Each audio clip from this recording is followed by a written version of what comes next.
sent to burn. Nowadays they've been calling, telling me soon gonna be my turn. Head down, walk with reason, know that when the daylight dies, I'm gonna have to face my demons. Life of sin and a life of lies. The devil's gonna come when the sun goes down. The devil's gonna come when the sun goes down. The devil's gonna come when the sun goes down. The devil's gonna come when the sun goes down.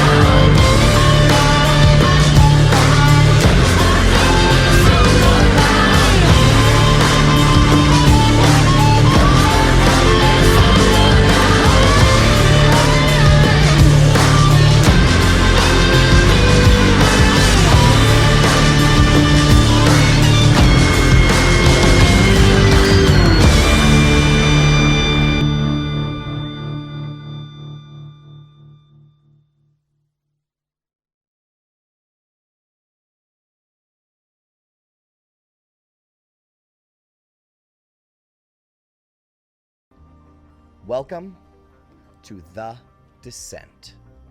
Who's gonna do the recap? Okay, go ahead. Will. Dear Faria, for a time once more, we've evaded death. First rank military log, entry 45, second company, location Avernus. Time since leaving the Sword Coast, unknown. Somehow we're still alive. We discussed Lulu's vision in the morning. Why would Bitter Breath oppose Zariel? It's a good question, given that I know exactly who both of those people are, but the further answer still eludes us.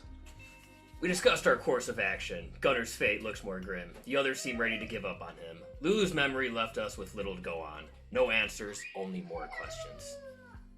Before we go to bed, Ophelia gave a beautiful toast. She thanked me for saving the party yet again, killing so many of those hive mind creepy crawlies that Tanis was able to go in and have a chance to pull her out from the brink.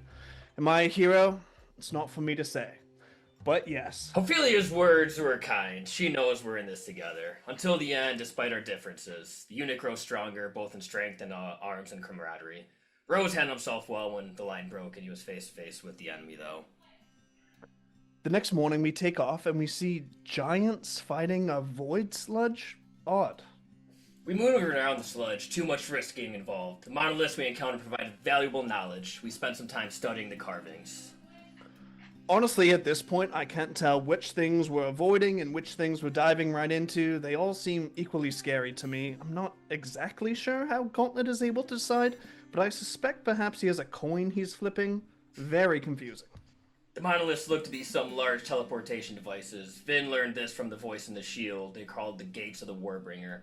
The carvings depicted Zariel defeating her foes and taking their weapons as prize. I'm not exactly sure what all those pictures were about, but my mission was to stay on watch and keep us from being ambushed. The mission was a success, and once again I kept Second Company safe for another day. They mentioned several names like Madalatok and Kokachi. I'm not sure if that second one is an abyssal word or if Ophelia just sneezed when she said it, but eventually we headed back to Yana. We scavenged a nearby battlefield. That turned out to be fortuitous. We found soul coins and chits. Could be enough to tip the scales in our company. With the fuel, we should now prioritize saving Gunner. I know he's out here, and these soul coins will aid in our search. Our top priority is to investigate this bond between Django and I. I had a dream as clear as day but as nebulous as night. A visitor said we were on the right path. This bond with my Feldrake is only growing stronger, and we're yet to tap into the enormity of our power, of our reason. Finally, Fairy, after all these years, maybe I do have a purpose. These soul coins might help if they can fuel us towards the answers. As we rested, Vin inspected the hive creature, trying to find a way to reverse engineer's communication to their nest. If she succeeds, we'll need to make haste to the source and attempt to free Gunner. Vin's trying to find the hive mind source. Thank the gods. We need to keep as far away from that thing as possible. It's certain death, and Django and I have too much to lose. Next day, we came across a massive furnace, vertical smokestacks, and a spire. This might be the engine that's keeping hell so hot. A fiendish creature is impaled on the spire. Gauntlet translated the carvings to this. This body for the furnace, exalted by the crucible, exalted by Malaxis. We were warned by Mad Maggie to avoid him and his turf. God save us. What the hell has London directed us to? I think Malaxis was one of the names that we put into the scary and avoid pile, but they're all starting to blend together, to be honest. I can't tell if it's just Django, but the hairs on the back of my neck are starting to stand up. It's an ambush! God be damned, what has Rose been doing? Good for nothing shit! A war machine unlike anything I've seen approaching. Something on it speaks to our mind, claiming this is the territory of the Black Chapter, to surrender the war machine or die. We can't afford to be stranded out here with Yama. We need to hit the Demon Ichor and flee. Once again, I'm thrust into my role as hero of the party. They will feel the agony of my arrows, and I will make Hamilton proud, and I'm not even that scared. Well, okay, a little bit, but not too much. Did we lose him? As Oh, there. out of the forest, into the fire, pray for me, Faria. With love, London Rose. Entry complete. Signed, Fist, first rank Adelia. Woo! All right, y'all boys take That some was all inspiration. Chris. That was really good. I really like how it was like London would say something and then Tannis would counteract it, and then Tannis would say something and London would counteract it. Like it was just Two different perspectives on what perspectives. happened. It was I really actually good. saw that live off Broadway. That was really good, job. guys. I'm very, very impressed. Very proud of you guys. Cheers, buddy. All right, so let's go over to this map for now. So here's the deal. I want to know before we really get into it. Hold on, I gotta fix my map here. Before we really get into it, are you guys gonna use the Demon Ichor boost to get the fuck out of here? Is that the plan? Because I can have y'all do it before combat starts. It'll count for that whole round. Or you'll have to do it on that round and it won't count till that round. You know what I'm saying? But basically, here's this. Let me set the scene first, I guess. You guys see this war machine running up. It's a scavenger. It's got this furnace thing on the front of it with a big anvil. There's a dude, a giant, like ogre-sized dude with a anvil chained to him. There's a bunch of other like fire-wielding Yugoloths on it, and they are headed straight towards you, and they ask you to surrender your machine. If you do not, you will be subject to extermination by the Black Chapter.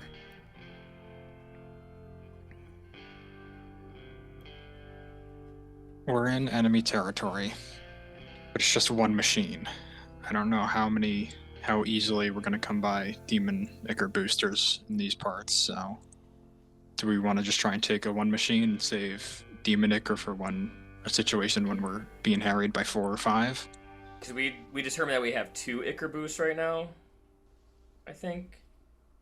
And That's what I recall. Okay. You know, probably better to save them for when we see, you know, London cresting over, like the city London from Mortal Engines cresting over the horizon. Yes. Mortal Engines is a very good analogy. Alright, but so yeah, we're you're still gonna on try the to take first it? leg of our journey, I think. So I think we just try and deal with this ourselves and save the Ichor boost for when we really need it. And who knows, that could be in a few minutes. Alrighty. So let me ask you this, because there's 2 different ways I can run this. I can do LP, because I think now that I really thought about it, I can use LP as a way to escape. So it'll be a skill challenge, right? Where it's like, but instead of a skill challenge, and winning the race, it's, you know, you get the most amount of LP at the end of this many rounds, you escape. Otherwise, you have to fight to the death. Or you can just go ahead and fight them, and I don't have to worry about LP. Which ones would you like to do? Would you like to fight them? Gauntlet, I really think we should just try to outrun them if we can. I mean, not to waste resources or anything like that. All right, then let's just See if you go can as outrun fast them. as we can. Yeah. Okay. All right. So in that case, it's going to be the best of 4 rounds. as they pull in close to you. Let me put on some battle music here. So whoever has the most lead points at the end of 4 rounds can escape. You can escape. Like if you have the most amount of lead points, you can escape. If they do, then it's a fight to the death. I need everyone to hold on before you do it. Yes, roll initiative.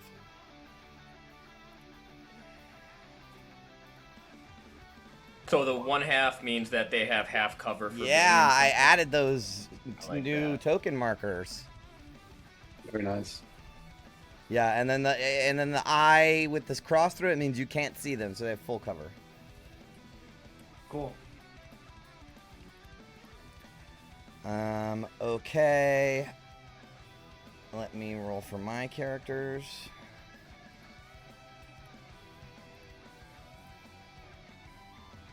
Is that what I roll? Yes, it was just to the GM on accident. Alright.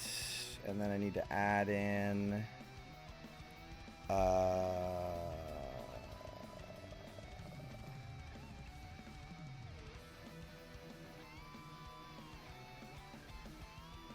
let's just do lead points. That's the end of the round.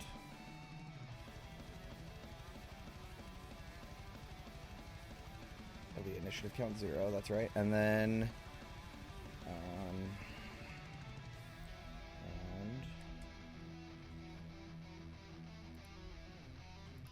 it should be... Oops, hold on. Sending in the round counter. There we go. Move this back to the top. Oops. Okay. Alright. So, round 1. I gotta remember how this fucking works. Okay, so round 1. You guys are going. August. You are first in the order. What would you like to do? I will just reach up to the driver's seat and cast guidance on Vin. Thank you. It is a little different now. So instead of just 1 check in the next minute, I choose a skill. So the driving associated skill. And then for the next minute, every check using that skill can add a d4. Whoa. Dude, they made guidance even better. What the fuck? That's pretty wild. Okay. All right, so but yeah, I still So concentration now it's and all like that. it's kind of like bless, I guess. Not for quite the ability same. check. But For one skill, for a specific not just thing, ability yeah. check. Yeah. It's one skill. So it would be like your driver Yeah. handling associated. Yeah. well, bless actually, the skills are the one thing that bless doesn't cover, right? So it kind of you kind of get that full coverage now with those 2 spells. But it's one. He picks one. Yeah, but it's 1. It's not Yeah. like all of them. That's kinda that cool. would be I that would be liked too it. OP. I like it. I like it. That's one of those things where they were like, we have to edit the game. How do we change it? Yeah. Okay. All right. But yeah, that's my action, so I'll just end there. Okay.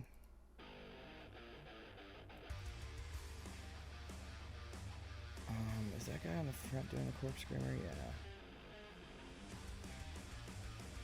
All right. So it is the Medaloth's turn. One of them is the driver. So he is going to ride up next to you guys and immediately slam. So both drivers make contested vehicle handling checks. So, Vin, you need to make a vehicle handling check. Yours does not have proficiency yet. Might as well juke, right? Because Yeah. it can only do the 1 maneuver a turn, right? What does that give you? Advantage? Yeah. Yeah. Hold on. Pulling up the vehicle handling check. Yeah. Okay, so D20 plus intelligence, we'll say. And then And do you I have add that advantage and a D4. advantage and a D4? Beautiful. which really like supplements your lack of a proficiency bonus.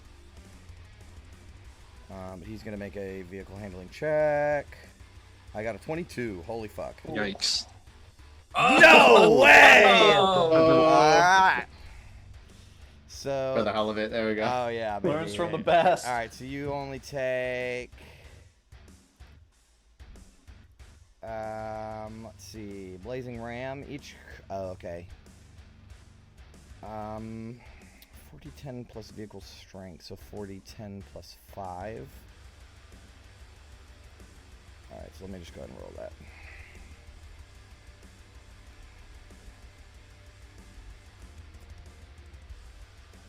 All right, 28, and then halved twice for you, right? Is that how that works? I think so.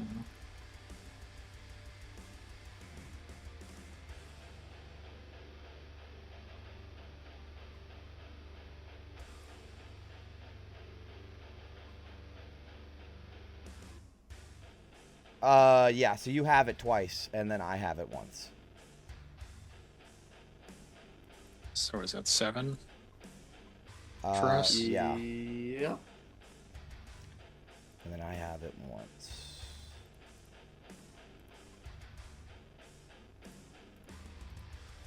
All right. There is that. Oh, I think it has a way higher damage threshold. Yeah, it doesn't take any damage. This machine seems to have a higher damage threshold than ones you've fucked with before. But on the point of impact, I want August, Ophelia, and Tanis. Oh, you just immediately take 1d10 fire damage. 1 point of fire damage, please. I don't think that can be reduced any further, and you're not immune, so if you have resistance, you just take 1. But what happens is the heat radiating off of this vehicle is so hot that when it slams into it, there's a burst out of these, like, furnace sort of, vents on the side, and the heat flares up as it slams into you guys, and it burns you. Just the people that are, like, close to where the vehicle slams. So, London, you just happen to be safe. Sweet. So that is the Mezzaloth's turn. Yeah, the other one doesn't want to go. He's inside the vehicle. So, London, you're up.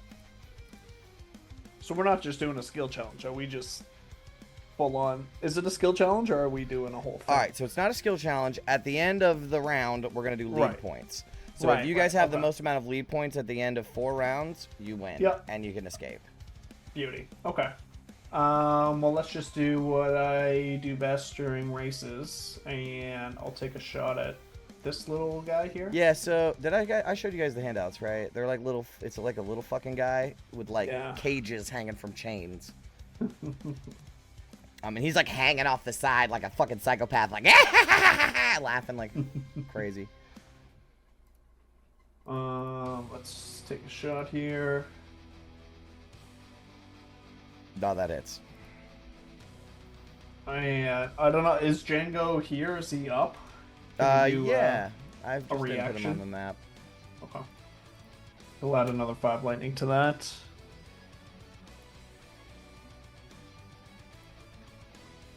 And second attack. Ooh. There you go. Second attack also hits. Sweet. It's So- super bloodied. Okay, almost 28 dead. total. That's what I'll do. Alright, you shoot it twice. It is severely damaged.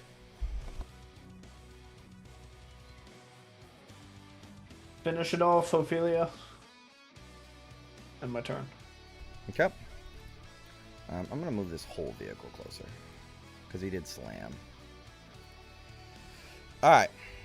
The Anvil Bearer. So this guy in the middle, he's got like this mask on. You can see he's like breathing heavy. It gives big Bane from Bane. Batman vibes.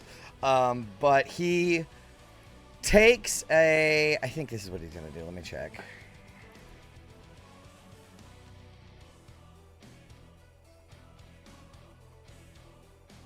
Bane or the Yeah. Gimp from the Canadian show. Uh-oh. Yes, exactly.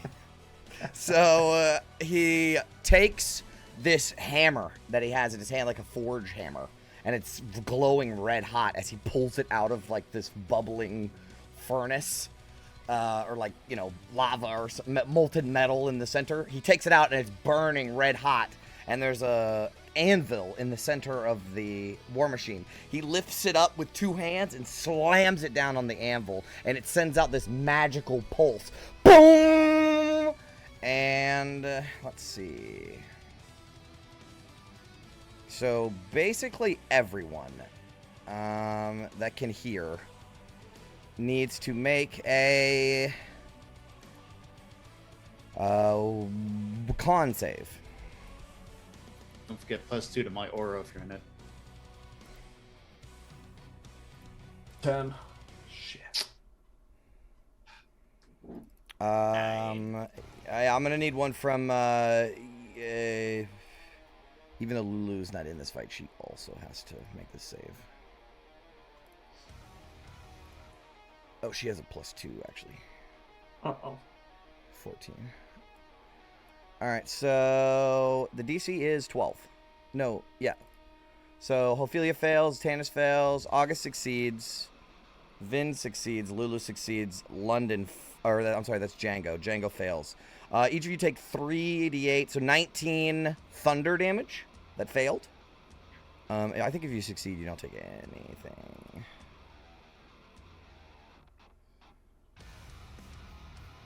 Yeah, half damage. So 8, 9 plus 9 is 18. Yeah, so 9 on a success, 19 on a fail, and that's thunder damage. And if you failed, you are deafened. Thunder damage. Yes. I'm resistant to. There you go. So you take half of Holy that. shit. The first time it's ever come up I know. since that subclass was I'm like, wait a published. minute, like, I think that I'm That resistant. subclass was published. Okay, hold on. I have a thing. I thought I had a thing where it said all the. I don't. What's deafened mean? I'm about to look it up right now. I usually have. I thought Can't hear? Yeah, you can't hear. No, there's like. What? I'm sure there's like mechanical. Oh, there it is. There's a thing for it. There we go. You would think. Nope. You literally said it. Automatically fail ability checks that require hearing. Okay. That was his turn. Next in the order is the Skarnalos. So this one that's wounded, right here, is going to suicide himself by teleporting. You will see him blink, like the blink spell almost. Like it's like a black energy that sort of surrounds him, and he literally just collapses out of existence. And he reappears here. Oh. And I think this one might do it too. Does he have a ranged attack?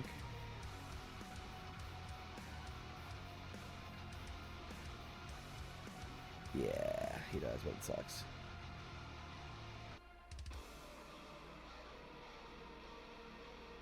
Okay, here's what he'll do. He'll jump off. So this guy's going to teleport off onto the side of your war machine, like down here, and he's going to have the hanging condition. Actually, before he does that, he's going to shoot August. So August, a hurl flame comes at you, 16 to hit. It was to the GM. Oh, that is a miss. Okay, it misses. Let me set that for not roll to the GM. Okay, and then he teleports onto your machine as a bonus action. And with his second attack, he is going to make a sleight of hand check.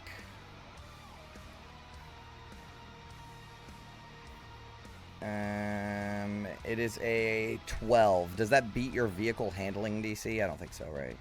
No, we're 14. Okay. So he starts digging through the inner inner mechanisms of the machine. Fuck. Hey, stop that. Get out of there. Fucker. Yeah, he's like a little guy. But he throws a firebolt, teleports, hanging condition. But he has 4 arms, so the likelihood of getting him off of the hanging condition is very slim. And he is holding on with 2 arms while the other 2 are digging inside of the machine trying to take shit apart. That is... Nope, one more thing. So then the last guy, he is going to use... So there's a guy on the front, right? He's this little guy, and he's in this little, like, spot. But there is a Yugoloth sort of preserved corpse strapped to the front, and he has, like, chains and shit going through his flesh, and his mouth has been pulled open with, like bars or something, like metal, to keep his mouth broken and wide open. And there is a... what is it called? Like a crank attached to his spine. And this little tiny little demon Yugoloth thing crawls up and starts spinning the crank on this thing's spine, and it begins to let out an ear-shattering scream. Although some of you are deaf, huh? Yeah. Good thing I can't hear this. Yeah, That's true. that sign won't stop me because I can't read. It's more of a magical effect, I think. I don't That's think that the fair. scream actually has anything to do with it. But any creature that attempts to cast a spell within 60 feet of this thing, and he just keeps it going, right? So this is like a constant thing. You need to make so if you want to cast a spell, you need to make a Wisdom save, or the spell fails and the action's wasted. Additionally, any creature concentrating on a spell that starts its turn must make the saving throw or lose concentration.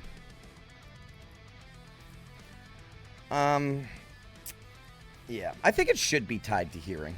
I think that that's more fun that way. I don't know why they would have contradictory things on their war machine, but I think that makes most sense. So Cover all their bases. yeah. So if you're not deaf, or if you're deaf, then this doesn't affect you. Cool. All right, that is all. Then. You muted? Thank you. So like when I'm in the driver's seat, Hey, sorry. I'm so sorry. I did not attack with this guy. oh, go ahead. Sorry, so sorry. He starts twirling around these flails. He's going to hit one on London. 21 to hit. That it's. 4 damage. Ouch. 3 bludgeoning, 1 fire. And then he will do it on Ophelia. Okay. 10. Nope. Okay. All right, that was it. I'm sorry. Vin, go ahead. Okay, so I'm like trying to remember how like Gunner would like how Sam would usually like handle Gunner like, in these situations. So like my visibility is limited, but I can still attack essentially. Yeah, so you could see out the side windows. I'm side. afraid that it would be, because of the position that everybody's in, it'd be hard to see them. Because they're like they're right in your blind spot, basically. Okay.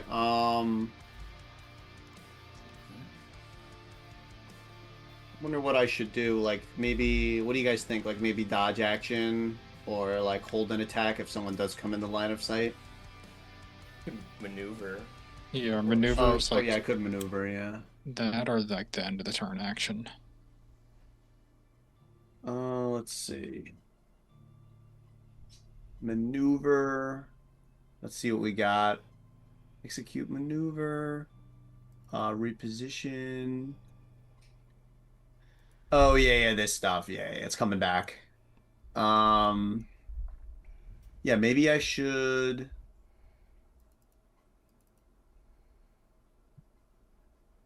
I guess we're trying to escape, right? So maneuver position seems to be the that seems to be the one that makes sense. So anywhere within 100 feet of the current location. So I could just try to get like further away, I guess. Yeah, you can go wherever you want. Okay, we'll just try to get like 100 feet away, maybe like yeah, that would be a sizable distance. And then they have to burn some movement to like, they you know, have to use ram their us again or action on whatever. their turn to maneuver again. Yeah, yeah. Yep, exactly. Okay. I do I make a check? Yeah, for you do that? actually. Yeah. Yeah. Driver's handling. Vehicle handling. So that's just like my intelligence thingy, and I get the So not advantage, but I get the D4. Correct. Oh my goodness. Uh-oh. So yeah, you don't. Okay, do you want to burn Is that a inspiration? mishap? No, it's not a mishap. I have an inspiration you can burn. Okay. Yeah, you know what? Well, she'll use her own, and then she can take someone else's if necessary. Let's. Hopefully, that doesn't go to waste. Oh, Yeah, man. D4 isn't gonna save you either, huh? Yeah, no, it's not. I mean, I'll roll it, but it's not. Although, I mean, it's your well- turn. You got your reaction back. You could flash a genius yourself, right? Okay, well, hold on. I could, right? So I'm at 12 now. Let's just use everything. I mean, I get 5 of these, so. You're gonna use it. Let's see. So Flash of Genius. I think it Oh, just yeah, adds there. your intelligence mod again. And so another 5, so what, 17? Yeah, okay, that succeeds. Yeah, okay. Yeah, there we go. All right, so so here's what happens, right? Vin shifts gears and stalls it out, right? So the machine, like the whole engine cuts off, and you're like, oh fuck, and then you just hit the clutch really fast, and somehow the engine turns back on, right?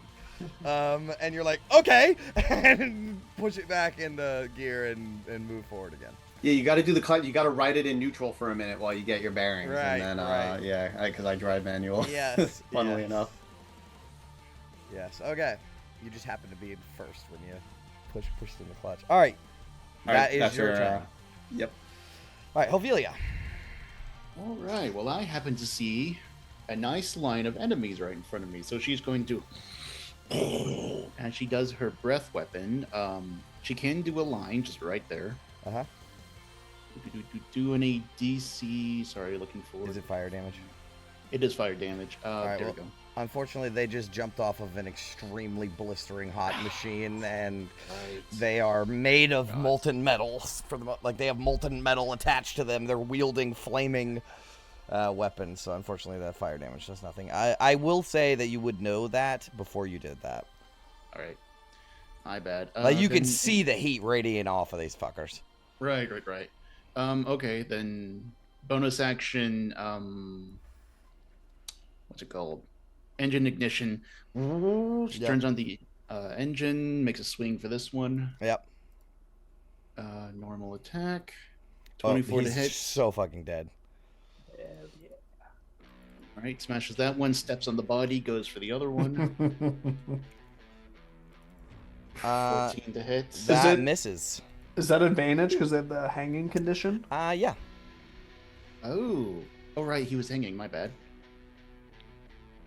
24 to hit. Use the top damage. Now that 15 hits. bludgeoning, 4 force. Let me put the hand on him so it looks like he's hanging. I feel like we forget this in every fight. What is your weapon mastery? My weapon mastery, simple Oh. martial ball. No, like for the mastery for the maul.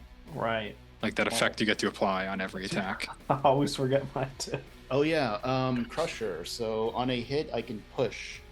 Move with 5 feet to non-occupied space, but he's hanging, so. Yeah, no, it's still a push. It still just make the save again. Yeah. Here I can. Yeah. On a session, hanging condition. Car the vehicle takes damage while hanging. Must make a strength save again. All right, he has advantage on these.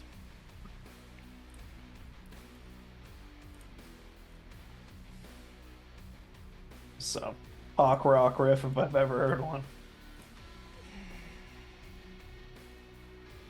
Yeah, he stays on. Like I said, he has 4 hands, so he has advantage on the saves to not be hanging. Yeah, that's fair. Okay, that is her turn. Okay. Hey, just as a quick point of reference, the Crusher feat isn't the mastery property. The mastery property is topple. You can basically knock something prone. It doesn't matter in this case, but you can knock things prone whenever you hit them. I didn't know that. I'll have to look that up. I don't have that on my sheet. But thanks. So you lean down with the hammer and slam into his chest, right? But he crawls back inside of the war machine. And like we get the shot of him, and there's like moving gears and pistons and shit, and he's like sucking in his gut so that he doesn't get mauled by that. And then it comes back out. He's still okay, but he is bloodied. Okay, Tannis, you're up. I mean, I activate my elemental gift, just as I do every time we get in combat, and then I'll move back. And that he's still hanging on. Yeah. Still alive. I hate using Elder's Blast. I'm gonna fly down, and like one hand holding on to the side of the war machine, kind of lower myself down as I hover, and I'm gonna smack him twice with my Kopesh. Okay. Miss. 12. Miss. I think you're both hanging, so it balances out. Yeah, that's fair. 20. That hits. All right, so that's 3 He's thunder and 12 slap. Okay, perfect. Nice. Falls off the back. I He goes pull flying myself off the back back. up onto the machine. Get into a position. That was 1, 5, 10. Let me move Ophelia real quick. Grab this guy. All right. Okay. Anything else? Nope. All good. right. Slagoth Apostle. Is there a reason that other little guy stayed on? No, they're both dead. But like this guy up here. Yeah. He's still on the machine. Okay. All right. So he just didn't attack. I guess I just forgot that he could attack. It's okay. So, the Apostle.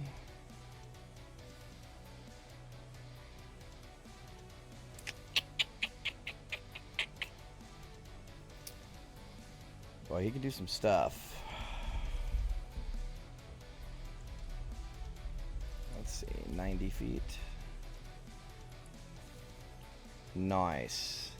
And I don't think Tannis, Ophelia, or London are in Lulu's aura, are they? No. August might be, but not us.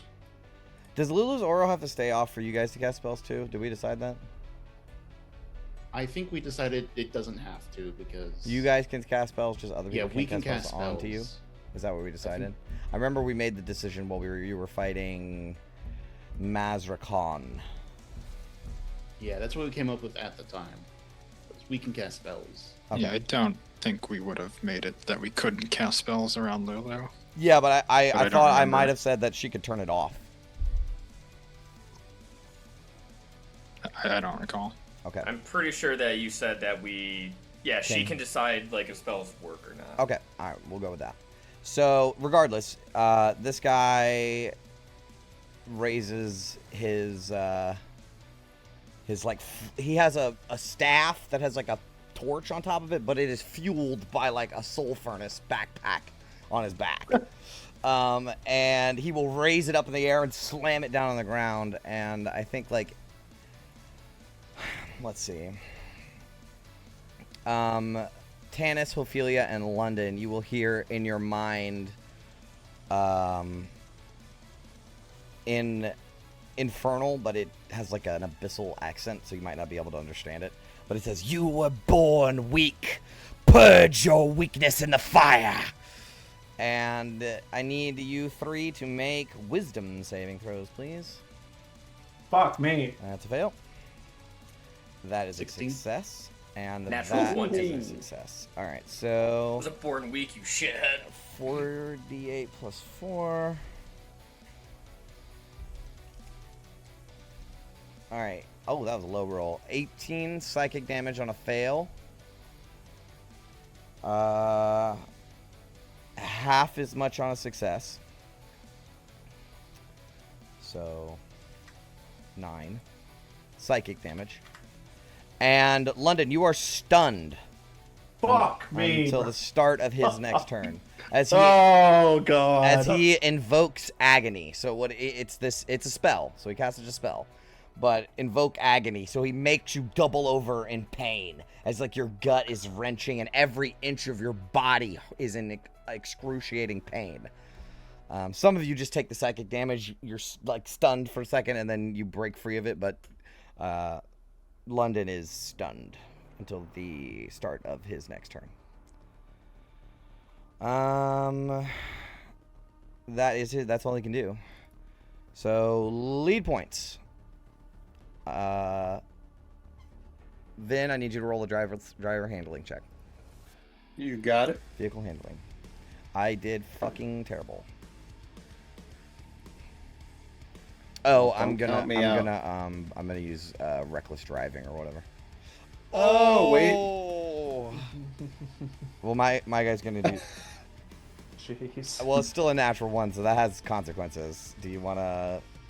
Does anybody? Oh, wanna get that yes. inspiration? I guess. Regardless of what you roll, the natural one has. So hold on. I can't use another flash of genius, right? It's not gonna save you from a natural one. You would have to Natural re-roll. one those Oh dice. yeah, it won't save. Yeah. So inspiration All right. then. Take my inspiration. All right. That's fine. That's all we needed. Brute force driving. That's what it's called. You get to re-roll a. Really living on the edge here, dude. God. Oh boy. Okay. I only get one more brute force driving though. All right. Let me pull up my notes here. Keep track. Dude, the clutch handle is like shaking. Like. All right. To be fair, she doubled her roll. So, second company gets 7, which is a 0. And the Yugoloths, the black chapter, gets 3. 3. Yep. All right. So far, so good. All right. That is the end of their turn. Is now round 2. August, you're up. I don't really know if I'm in range for anything. So I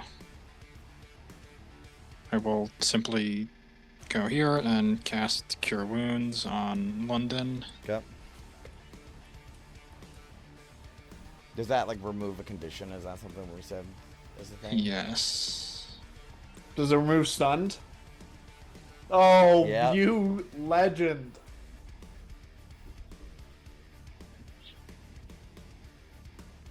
Plus 12 healing. 12 healing and you are no longer stunned. Dude, you're my Gangster. absolute favorite. Gangster. Thank you. Absolutely gangster.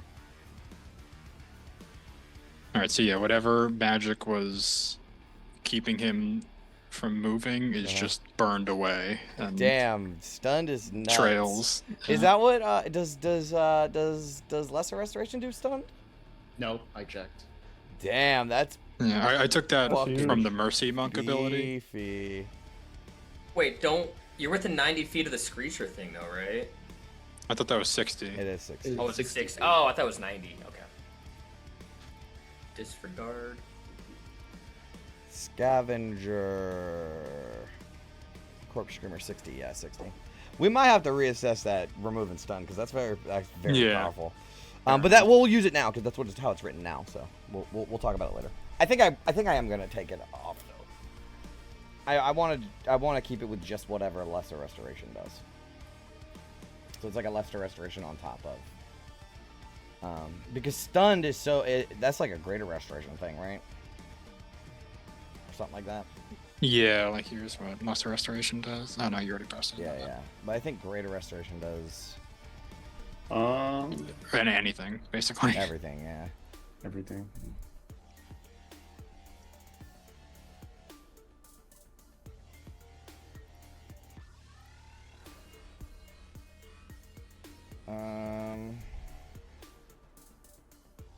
Charmed or petrified.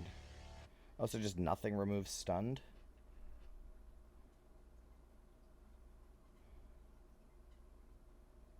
Huh. Okay. Oh, freedom of movement removes stunned. Oh, does it really? What level is freedom of movement? That's a 4th level. Yeah, that's still pretty fucking strong. Well, Yeah. yeah. I think I think we're gonna take stunned off of that. Yeah, makes I sense. mean, I recall stunned is like, that's one of the nastiest conditions to get. Yeah, and it's hard to get rid of. Like that's the other thing is. It's Yeah, hard to that's get the rid whole of. thing with it. Yeah. But if there's anyone here who deserves to be stunned, it's Chris. I know, Dude, that's I right. swear to God, in 2 campaigns, I'm the only one to be stunned. I swear to God, it's only me. I think I do you want to change what you're doing? Because I think I am gonna remove that like right now. Actually, It's pretty good. does that change what you wanted to do? Probably not too much. I can't really. I'm still out of range for a lot of stuff. Okay, it makes sense to remove the stun. element Yeah, from just it. like keep it in line with lesser restoration. Right, that's kind of what I'm thinking. Is it tacks on a lesser restoration on top of it? Okay. All right. Which is still very powerful. Yeah. All right. So, I mean, he's not deafened anymore. Yeah. Want to trade? All right. Is there anything else you'd like to do? Nope. All right. The Mezzaloths go. They are going to move. Oof. All right. I think. Do I have a. God, I need a. I'm using my other plow through. Okay. Should move you guys back now. So that was my last plow through, so I don't get to re-roll anything. Except for. Because scavengers are built to be like fucking durable. On collisions, I can roll to. Oh, it's basically the same. It's basically your juke. Same thing. I have a juke basically, but I don't have any more rerolls. I don't think so. Let me just see if the Mezzaloth has one. No. Okay.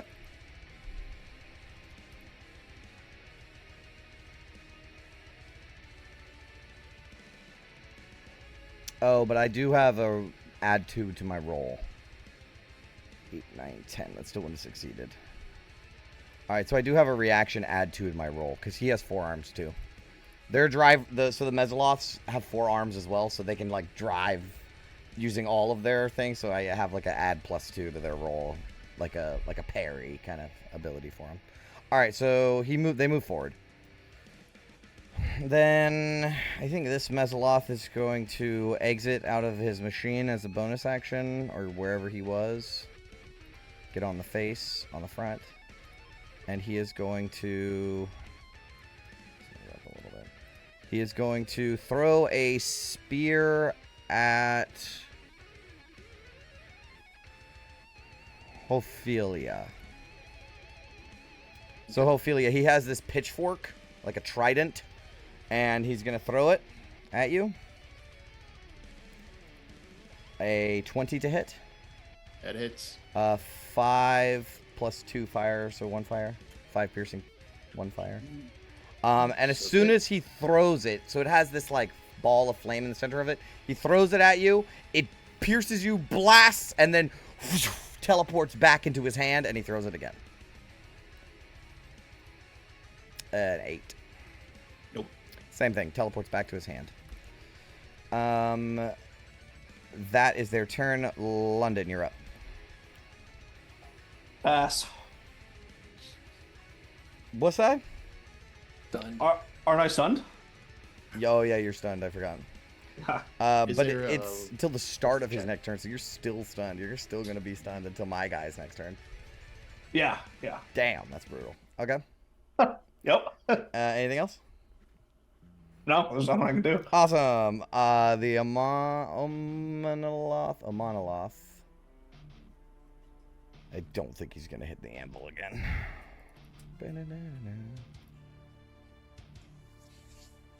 Yes, you can technically move while you're stunned. Really? Sounds cool. What? You just can't take any actions. Oh. No, that's fine. Stay behind you guys. You take bonus actions? No, anything with action in the name. So Okay. action, bonus action, reaction. All right. And there's nothing about movement. No, I mean, you can blindly stumble away if you're stunned. Like, somebody punches you in the back of the head, you can still keep walking for a bit.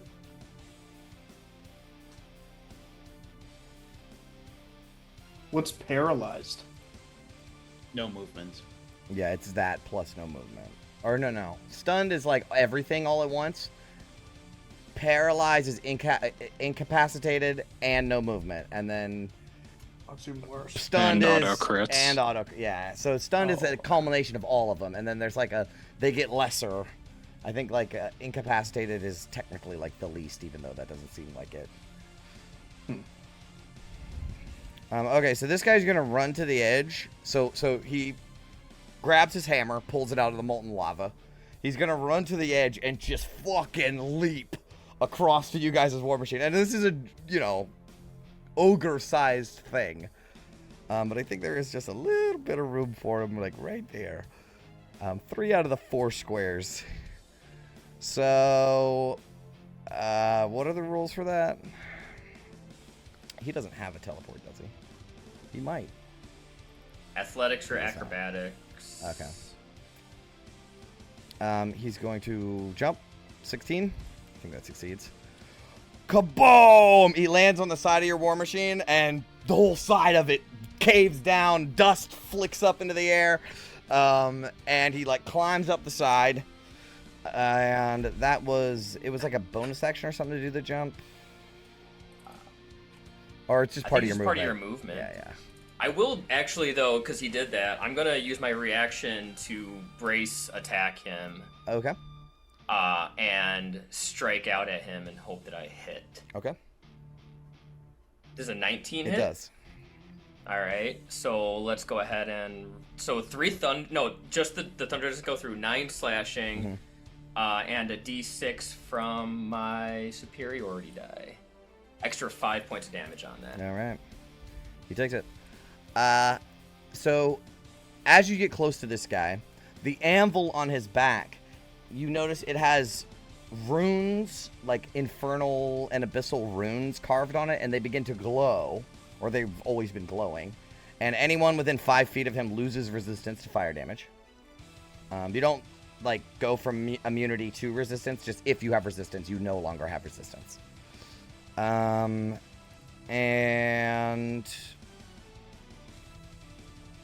yeah, you lose resistance to fire damage. It has no effect on creatures that are immune to fire damage.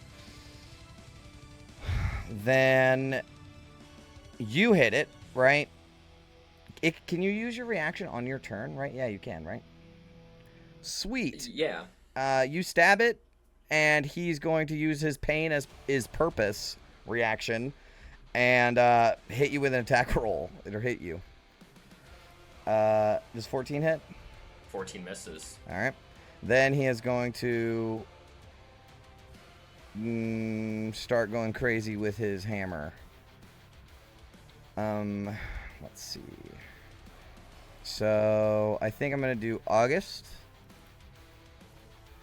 Natural 1. And let's go Tanis again. Oh man, I suck. 11. 11's a miss. That's it. Alright. That ends its turn. Next in the order is the Scarnalots. He keeps doing the aura thing. This one's going to move over to the edge and start shooting. So, Tanis.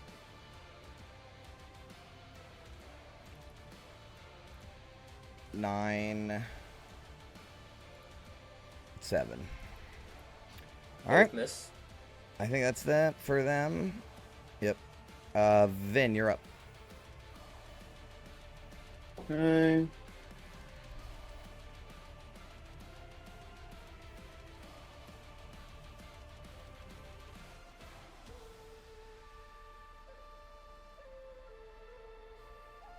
Now, if you want to be funny, we Icar boost and just drive away with this guy.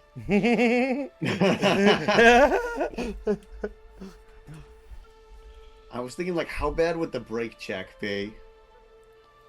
All creatures on board must make a strength or dexterity save. Yeah, I need to fix that one because I don't think that one works as good as I want it to. I've looked at it a couple times. Oh, and on board one adjacent vehicle. Okay, so it's all vehicles basically nearby you. Need to make that safe. Okay, yeah, no, actually, I like that. Wait. With London being stunned, That would be bad. that would be bad. Yeah, because does he auto fail those? Yeah. Yeah. Yeah, we can't do Automatically that. hanging.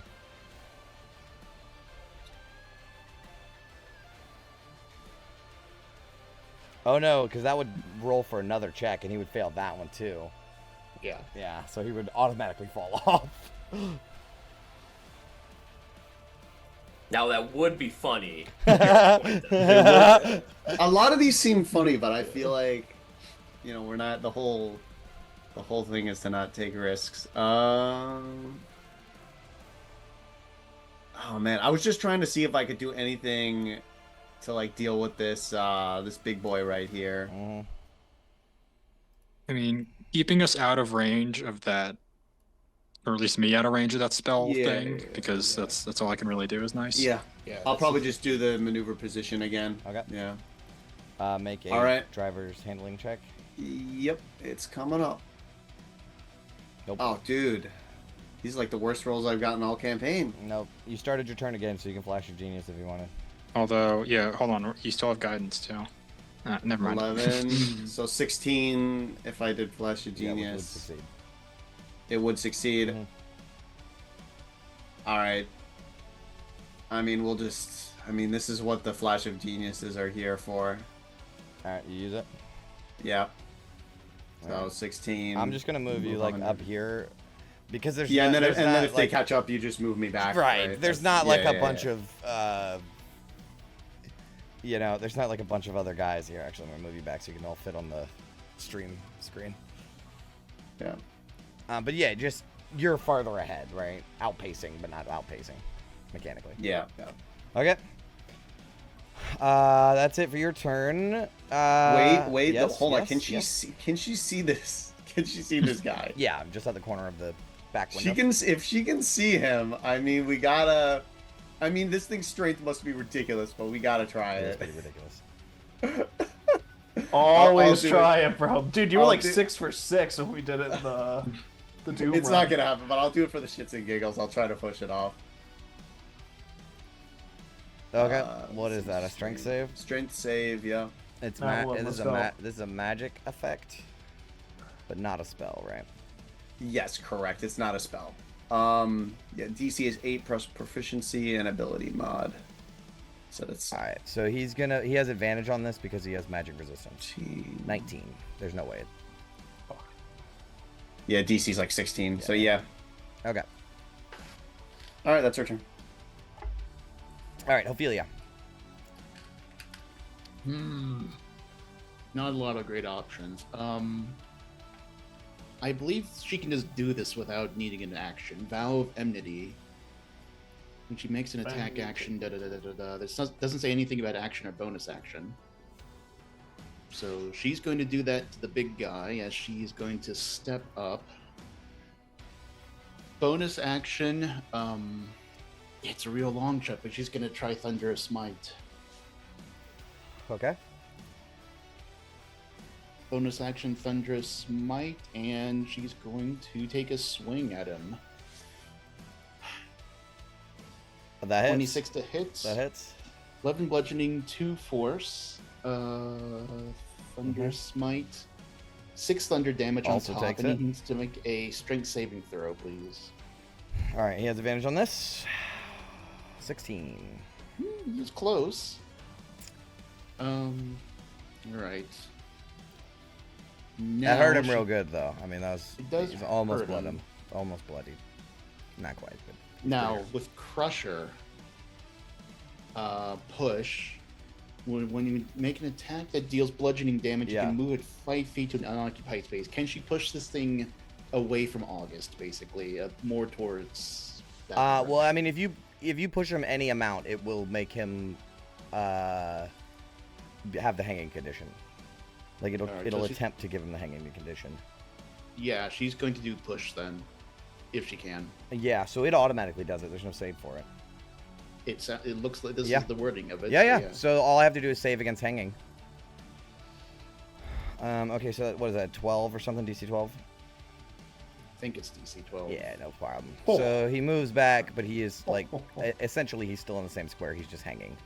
All right, one more smack. That hits. 24 to hit. 11 bludgeoning, 3 force. Mhm. And I think that's all she can do. So when he takes damage, when he is hanging, he needs to repeat the save.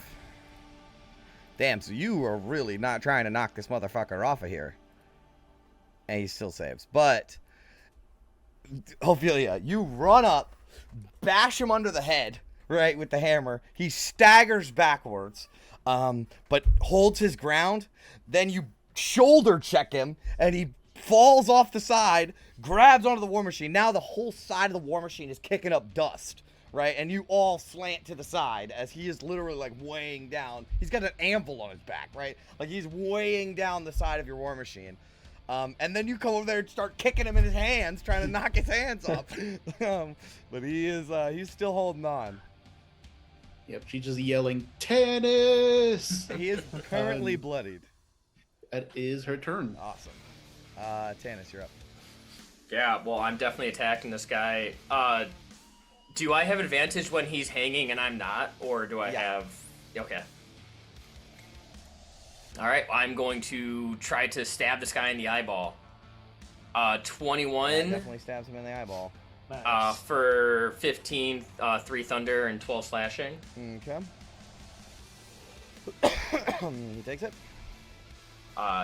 Does he make the save for the yeah. hanging? Mhm. Fail. 20. Damn it. Alright, well, let's do it one more time. Oh, double 16s. That misses. That sucks. Mm. Alright, So you stab into him, but it just doesn't hurt him. It looks like his flesh is either stretched or grown over metal plates, or they are bolted over his body. that's disgusting. Mm-hmm. It hasn't come up, but he's And- also, all of them are immune to crits because of their, like, Oh my god. being built of metal. Built-in Yeah. adamantine armor. Yeah, basically. Happy you told me that now, because my whole thing was like I was farming for crits to try to get that Eldritch Smite on this guy. Yeah, they're immune to But crits. that's fine. I will cast Armor of Agathis on myself. I love that they made that a bonus action now. Yeah, that's pretty good. So I get, how much is 20 temporary hit points. Okay. Fantastic. That's my turn. Mm-hmm. It is the Apostle's turn.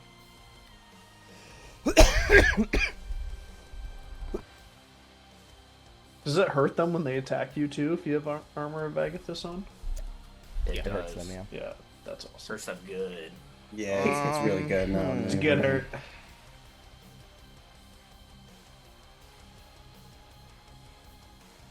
Okay, what is the range on this? Is that a range? 60 feet, man. Ugh, you guys keep fucking him the way the initiative works.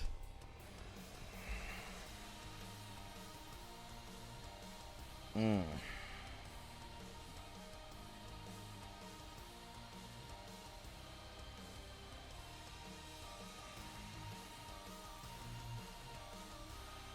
Alright.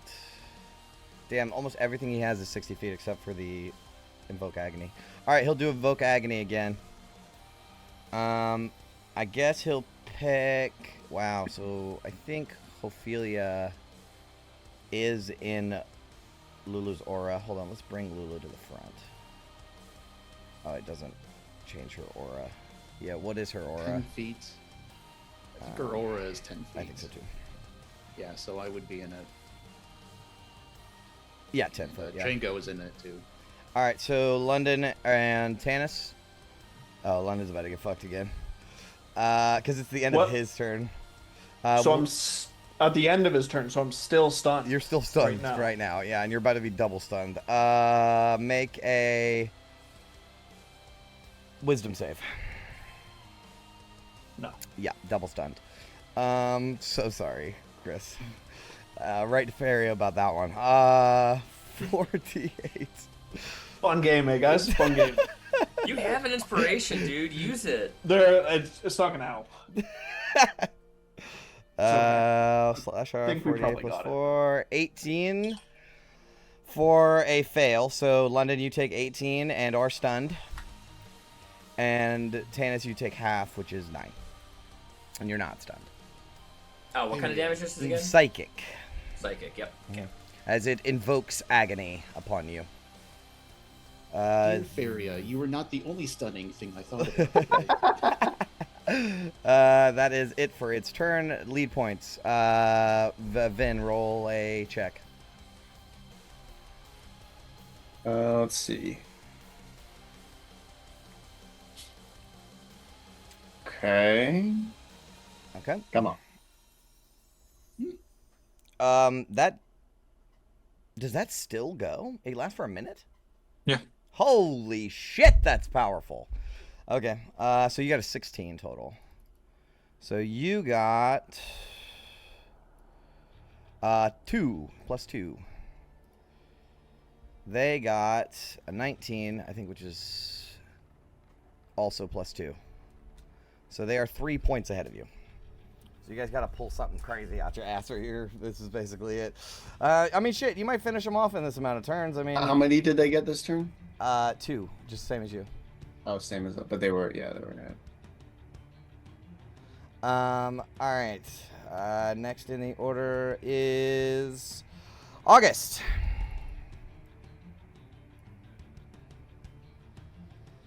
This guy is still hanging, correct? Or did he get up? No, he hasn't used his turn yet. Start blasting. Yeah, I mean, it's unlikely, but if we just do sheer quantity, I'll do a second level magic missile and just target whatever he's using to tether himself to our war machine.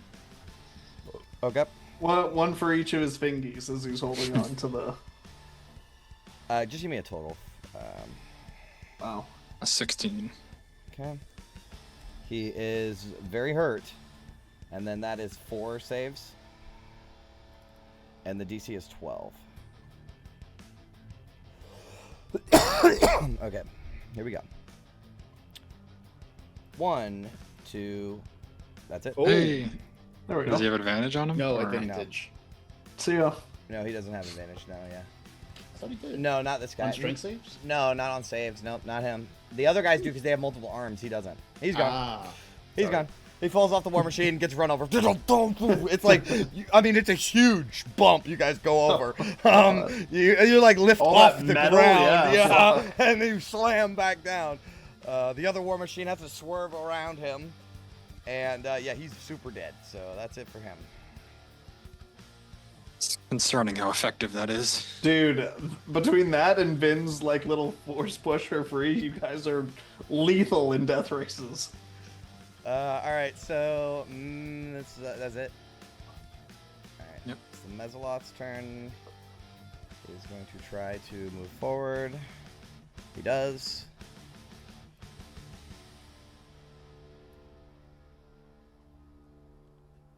Yep, you guys are still on screen. There we go. All right. This Mezzaloth is going to start chugging searing forks. All right, these are for Tanis. 13? Can't hit me. All natural ones. Nothing but Wow. ones. 3 natural ones. He and throws 4 the trident, and as it like flies through there, you can tell this is like a magic item. Like this isn't just like because he's magic. This thing is magic. It's like a magic item. This is what this thing does. So he throws it. It misses. It comes back. That is his turn. London, you are stunned. Yep. That ends your turn. Garnaloth. Activating the... That one's doing the Screamer. I think this one...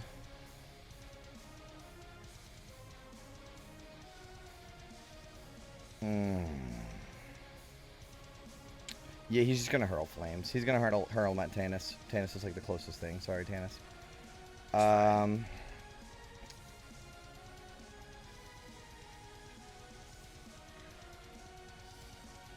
17. Still a miss. Really? I put that shield on Uh, to get 18 AC now. All right. Yeah, well, you hold up your shield as the flame blasts into it. Vin, you are up. All right. I don't know about you guys. We could, Possible. if we board this other machine. That's kind of what I'm thinking. Is it looking like that? If Yeah, they the got big soul guy's coin- gone Someone now. to drive it? Like, they're outpacing us already, so... Yeah, That's but- true. That's true. Yeah, like no I'm saying, point in might as well running. just stick around. Yeah. Yeah. You know, Ophelia's giving Tannis a look like, yeah? Two thumbs up. Because neither of you can hear each other. Oh, the death goes away at the end of your turn. All right, am Yeah, I so letting it's up on the long gone. gas? That's why I Yeah. took it off everybody. Bring us to them, Vin. All right. I'm letting up on the gas right now. And what should she do? You can do like a. Don't you have a maneuver that like lets Ram you, 'em. where it lets you like get close enough where they can just jump on with no. Yeah, drift. Drift? Is that the one? Allowing passengers to leap onto adjacent vehicles without requiring a check. Wait, where does it say that? It's on your war machine. You just have to take it as a maneuver. You don't even have to roll for it. Oh, it's like on Yama itself. Mhm. Oh, I should pull up Yama sheet too. I didn't have that. That's Yeah, you don't actually, even have to do a check to do it. You just do it. Okay, that's but it is an action. It is your action. That's why. That's the Okay, cost, yeah. right? Okay, perfect. That's what she'll do. Okay. All right, so you drift close by, aiming for getting it where Tannis and Ophelia can jump on. Very cool. I'm gonna actually just move your war machine back a little bit so that you're literally right side by side. All right. Next in the order is Ophelia. All right. Where she is now, does she need to make a check to get on there, or is No, part of Yep. the movement she can just hop over? you can just hop Great. across because Vin did the maneuver. Superb. She reaches behind her with a bonus action. She's going to pump 20 lay on hands into London. Reaches out, smacks him on the face. We'll be right back. Yep. And she will jump over to the other war machine. Okay. Oops, hang on, let me measure. Oh, yeah. So she can get there. Yes, you can. Fantastic. Used her bonus action, used her movement. She is going to make a swing at this one. Absolutely. Oops, this should have been not advantage. Normal. Oh, it still hits. Yep. 26, 14 bludgeoning, 2 force. 16. Yep, got it. He takes it. He's bloodied. All right, another one, 19 to hit. 17 plus 3. He's dead. He flies off the war machine. Wah! Hell yeah. Come on, Tannis, we can take this. And that'll be your turn. All right, Tennis. Right behind you. I'm going to. I didn't even need the drift maneuver. I'm going to fly over right. here. And I'm going to get to this guy who is a spellcaster, as He it is. seems. Mhm. And I'm going to try to take him out of the fight Okay. with swing for my Kopesh. Okay. A 17. That hits. Okay.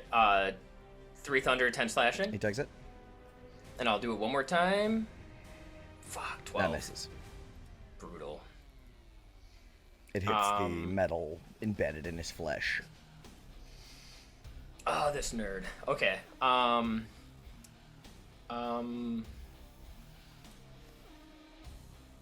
I only got one more spell slot left. No, I'm not using it. I'm good.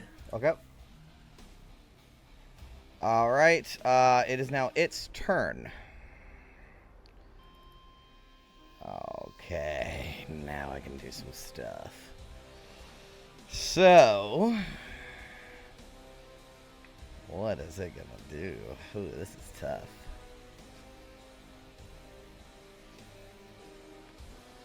Let me double check the effects of this.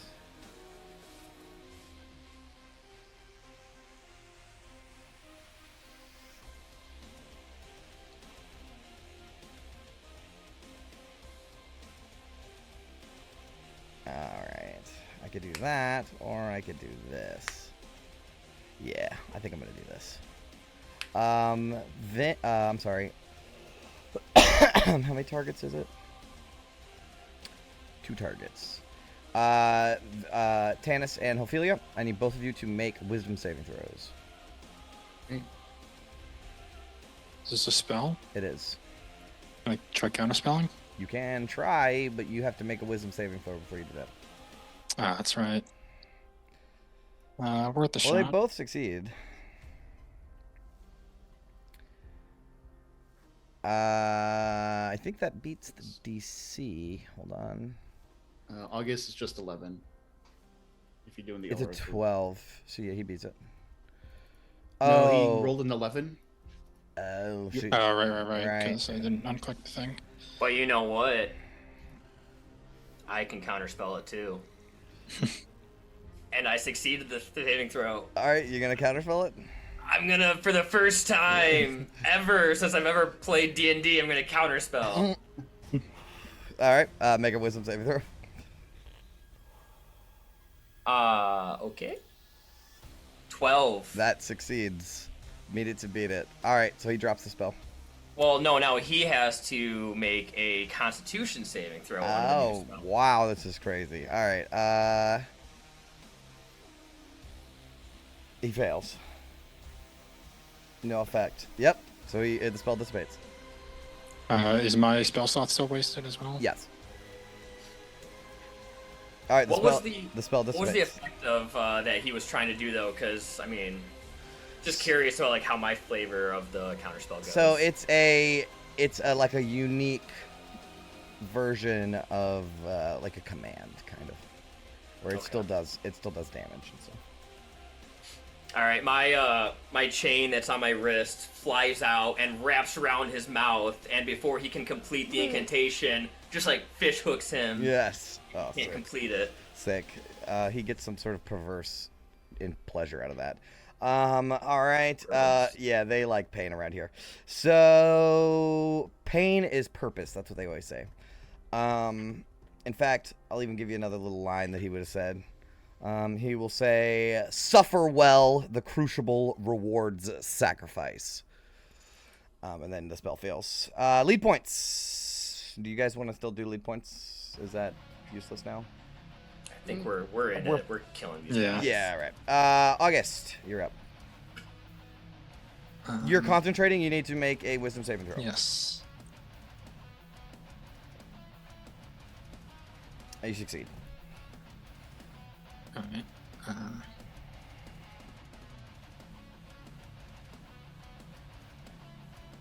Yeah, in that case, I think I'm just gonna try and Sacred Flame this guy up with Tanis. Oh, holy shit. Hold on. I'm so sorry,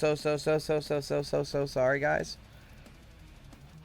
This machine is so fucking hot. So I forgot to do it, but Tanis and Ophelia both immediately take...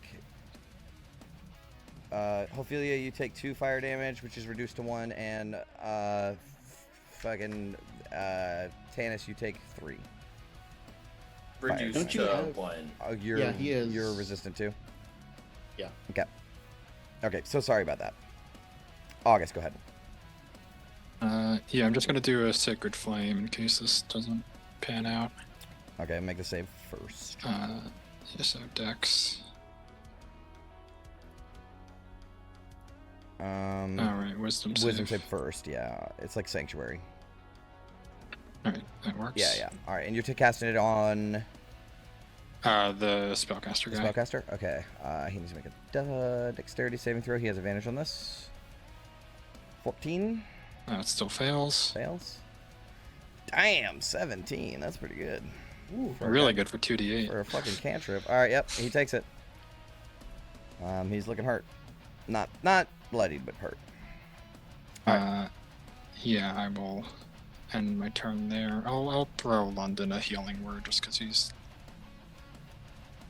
Oh no, he got that 20 from Yeah, you should be Ophelia, up on, but I think Chris had stepped away for a Yeah, second. Chris, you got 20 points of healing, and you're no longer stunned too because he ended his turn. Gotcha. Okay. 42. Thanks, Ophelia. Okay, that's it, August. Yeah. All right, the Mesoloth goes. Let's go ahead and do Let's go ahead and do the driver. What maneuvers can he do?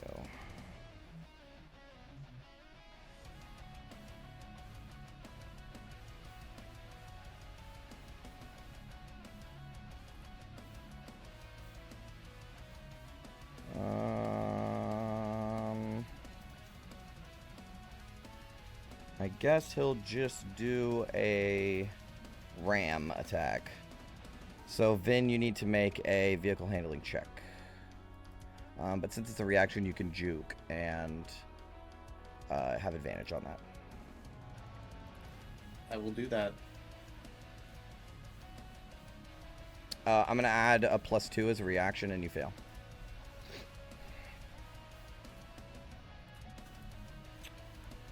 So you fail, and you need to take 4 or something, 4d10 or something. Okay. But I think even if you juke, you still take half, right? Is that how that works? Yeah, I think that's how it works. Or you take half if you use juke, and then it helps you either half or quarter it from there. Juke. It's on the War Machine. Yeah. I got it. I have this. I got everything pulled up now. Okay. Yeah, half. So 8. Yeah. Let me mark that down. And I use my reaction to make it bigger, so I still take That's 8 as well. But doesn't I don't break the threshold. Yeah, so neither we're fine. break. Neither break. Oh, neither thank breaks you. the Thank threshold, so you're actually good still. you. All right. That's his turn. Now this Mesoloth is going to run up to Tanis. And he's going to wrap his claws around you. A 25, a crit to hit. A crit definitely hits. 8 + 7 slashing. Okay. And you are grappled. All right, he'll take 20 points of cold damage. Ouch. So, He's I'm resistant. sorry, I have a question. Yeah. For interception, it says within 5 feet of. So does that 5 feet mean Tanis within 5 feet? When a or- creature you can see hits another creature within 5 feet of you, correct. Tanis needs to has be with 5. feet. Correct. Okay, never mind then.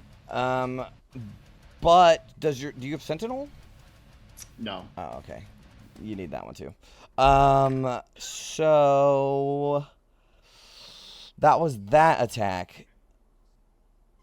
And you have the restrained condition. Does restrain give him advantage on attack rolls?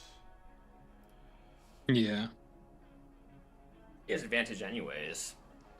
He's still flanking. Oh, that's true. All right, so he's going to stab you with his pitchfork. 18.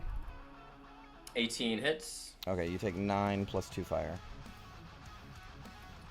So okay. Reduce 1, so it'd be 10 total. Okay.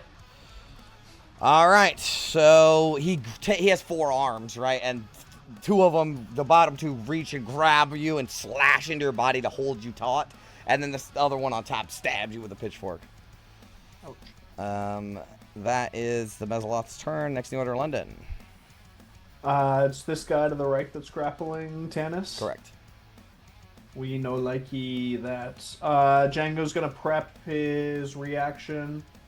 Gonna bonus action infuse strike. Mm-hmm. And 24. That hits. 10 piercing. And 21 total. Is any of that Just, lightning?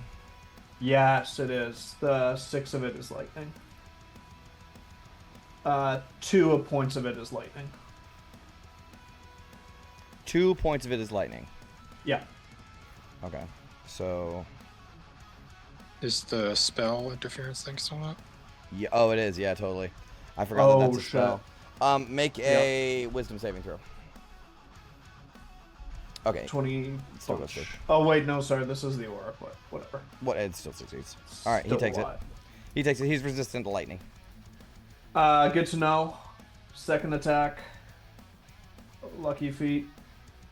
Let's maintain advantage. 29. Definitely hits. Another 13 piercing. All right, he's bloodied. Damn. All right. Well, I did all I could. All right.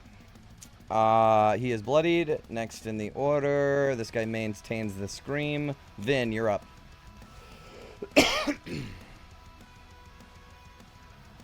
I mean,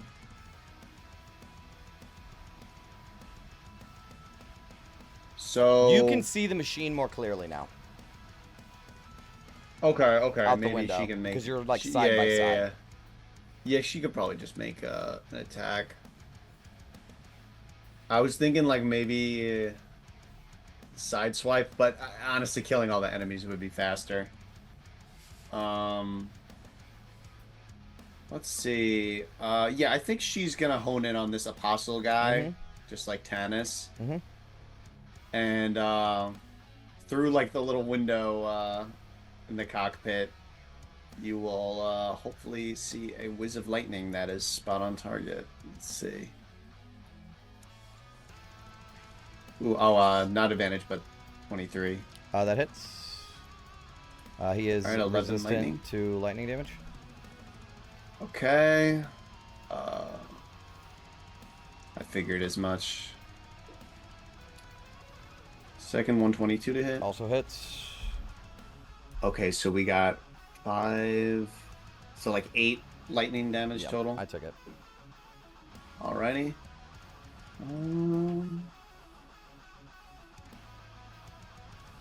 None of them are close enough to the edge. 'Cause she can technically pull, right? She can not just push but pull as well, or am I imagining that? I don't know. Not Let's sure. see. You think I would know this by now? Telekinetically shove. Toward or away, yeah. Push or pull. Okay, but yeah, it doesn't matter. So she'll enter turn there. Okay, Ophelia. Right. Before we start, my mistake with Vow of Enmity, the second paragraph. It says I can move it onto a Yep. different creature. You can. So I'm going to move it onto this one before Okay. I make the attack. That just gives me advantage, so... Second question, I'm sorry. Divine Smite, is that considered a spell? I don't think it is. Is it now? It was a bit nebulous when I tried to look it up. I mean, it depends if you trust Reddit or not. I mean, it should. Well, how is it worded? Can you post it? Yeah. It's like, oh, you can use a magic action. Yeah, I think Divine Smite is listed as a Yeah, spell you now. always have the divine spite spell prepared. Smell. Okay. Yes. Oops. All right. Then she's not gonna waste a spell slot. Damn, She's you can just gonna cast go it in once for without expending a spell slot. Eric, we need Yeah. to switch in your game. We need to switch over, bro. We need to switch over. Assuming that doesn't have any other consequences, but okay. Advantage, iron block, 24 to hit, That definitely hits. 12 bludgeoning, 4 force. He's dead. All right. He's dead. You kill him. Crush He that he one. flies off the war machine. Actually, I think he just crumbles. Crumbles right there. You smack him so hard he like falls into the furnace. Half of his head is like melting in the furnace. Hell yeah. And her second attack. Oh, hey, you this- started your turn on this machine. Hold on, just real quick. Yes, I did. Damn. 1 point of fire damage. 1 point of fire. Okay. Second attack. This guy is pissing me off. Mm-hmm. If I get up there, Mm-hmm. does he still have half? He still has half cover, doesn't he? You can sort of get into the mechanism where he's standing. You I can mean, I have just him wanna- not have half cover. All right, she's gonna go up there and start like that fucking Jurassic Park, you know, where the Velociraptor crawls into the car to attack the fucking guy. Yeah. Basically that. Okay. Oh, she's also moving the mark over, so she gets advantage. And 20 to hit. That hits. 13 bludgeoning, 3 force. He is bloodied. Okay. And I believe that's going to be her turn. Yep. All right. What a turn it was. Tannis. So I'll take that fire damage. Please. To start. 7, thank God. All right. Reduced to 3. And 3. And this, when this thing crumpled from a Ophelia's attack, it's, do I realize that the pitchfork he was throwing is magic and not just... Definitely. All right. I'm going to pick that thing up. Awesome. And then... The flame, I guess... the flame does not ignite when you hold it. Seems like you have to attune to it. Yeah, I figure, well, it's for Ophelia anyways, but, I'll grab that, and then I will, attack the spellcaster to my left. Okay. 18. That hits. For 3 thunder, 9 slashing. Yep. And I don't see why I shouldn't do it He's again. bloodied. 24 for another 11 slashing. All right. I don't know why I didn't move down one spot. I'm an idiot. All right, too late. I actually, Damn it, I Chris, kind of, where were you? I gotta figure that Ophelia's on like a different level of the ship. Okay, that's so it wouldn't fine. provide flanking, really. I don't feel so bad about it now then. But I'm blaming this one on you, Chris.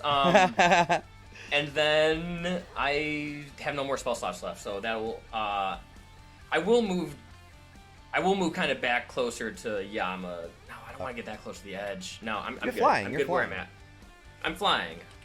I'm good. I'm happy. I'm going there. All right. It is the Apostle's turn. Things are not looking good for him.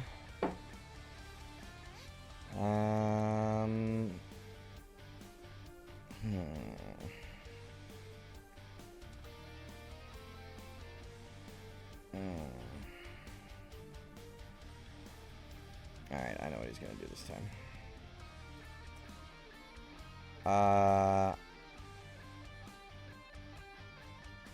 Oh, there's no save against this. It just happens. Oh, hell yeah, I'm definitely doing that. So, Ophelia and Tannis. This dude lifts his standard into the air and begins to incant. And he will say an Infernal inside your mind. They deny the flame. Brand them. Break them. Burn the sin out. And he casts a special little heat metal on your your whole deal. So, Tannis, are you wearing metal armor? Breastplate. Yeah, that's metal, I believe. I think he's just gonna heat up everything. Ow. Yeah, he has like a supercharged version of the spell. It still does the same amount of damage, but you're gonna have disadvantage on attack rolls because you can't take your armor off. And same thing for you, Ophelia. And your weapon, you have to either drop it or have no, that's it. You take 2d8 damage with your armor. You have to drop your weapon or you have disadvantage on attack rolls. That is concentration, though. Okay. No counter spells from anybody? I got no more spell slots. Brennan, you're muted. If I can, I'll try. I wasn't sure if it was a spell or a It is magic a effect. spell. Yeah, he is a spell caster, so all of his things are spells for the most part. Yeah, you can make a wisdom yeah, he save. needs- Oh yeah, I need to do that. Yep. All right, he needs to make a con save. Yep.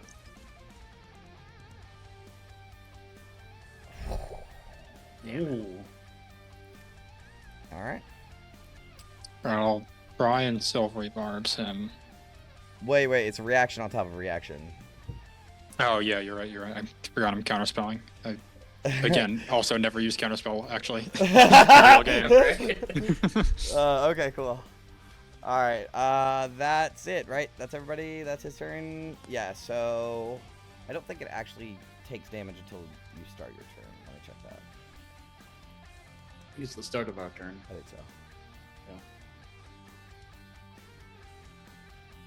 Oh no, when I cast the spell. Oh, Oh, it is really? now. 7. 7 Fire. fire? Mhm. All right. Reduced to 3 for both of you. All right, August.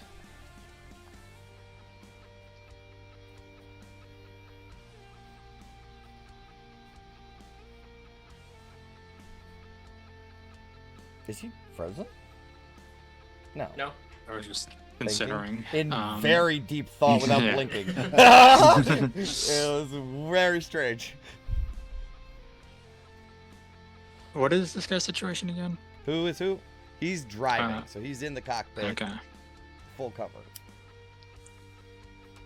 I guess I'm just gonna try and harpoon the spellcaster then, because you can't really counterspell that. That's true.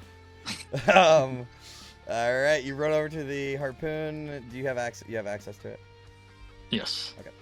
Hit me with your best shot. That misses. Just a 12. That misses. Flies right past him. Almost So, hits yeah. Tanis. From a moving target to a moving target, it's a high likelihood.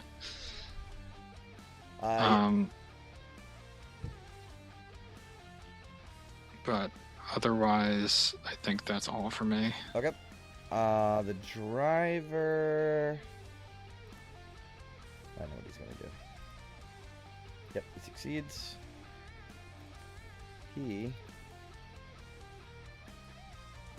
is going to take you away. So he is 100 feet away from you guys. In technically speaking. It doesn't show it on the map, but yeah, there's like a 90-foot distance between the two. I'll move it back a little bit. Yeah. Like basically you have to use the maneuver position to catch back up with them. And I don't think actually that they pull back, they pull away. Right? They go parallel. Yeah. All right, that is the Mezzaloth's turn. London, you're up. We're without a counterspell range from the crank then now? Yep. Okay. I'm going to use favored enemy then on the cranky guy. What's the range on that? Ooh. I'll need to check. What is Hunter's Mark? 9. Yep. Nope. Yeah, you got it. Deal it. Yeah, you got it. Oh, it is 90 feet? Okay. That's just how much distance is between the two of you. Beautiful. Alright, let's burn another, Actually, lucky I imagine point. you would have to get like to this side of the machine for that to be the case, but yeah. For the Gotcha. most part, yeah. Okay.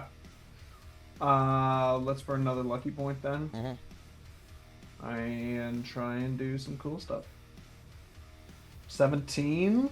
On. This guy.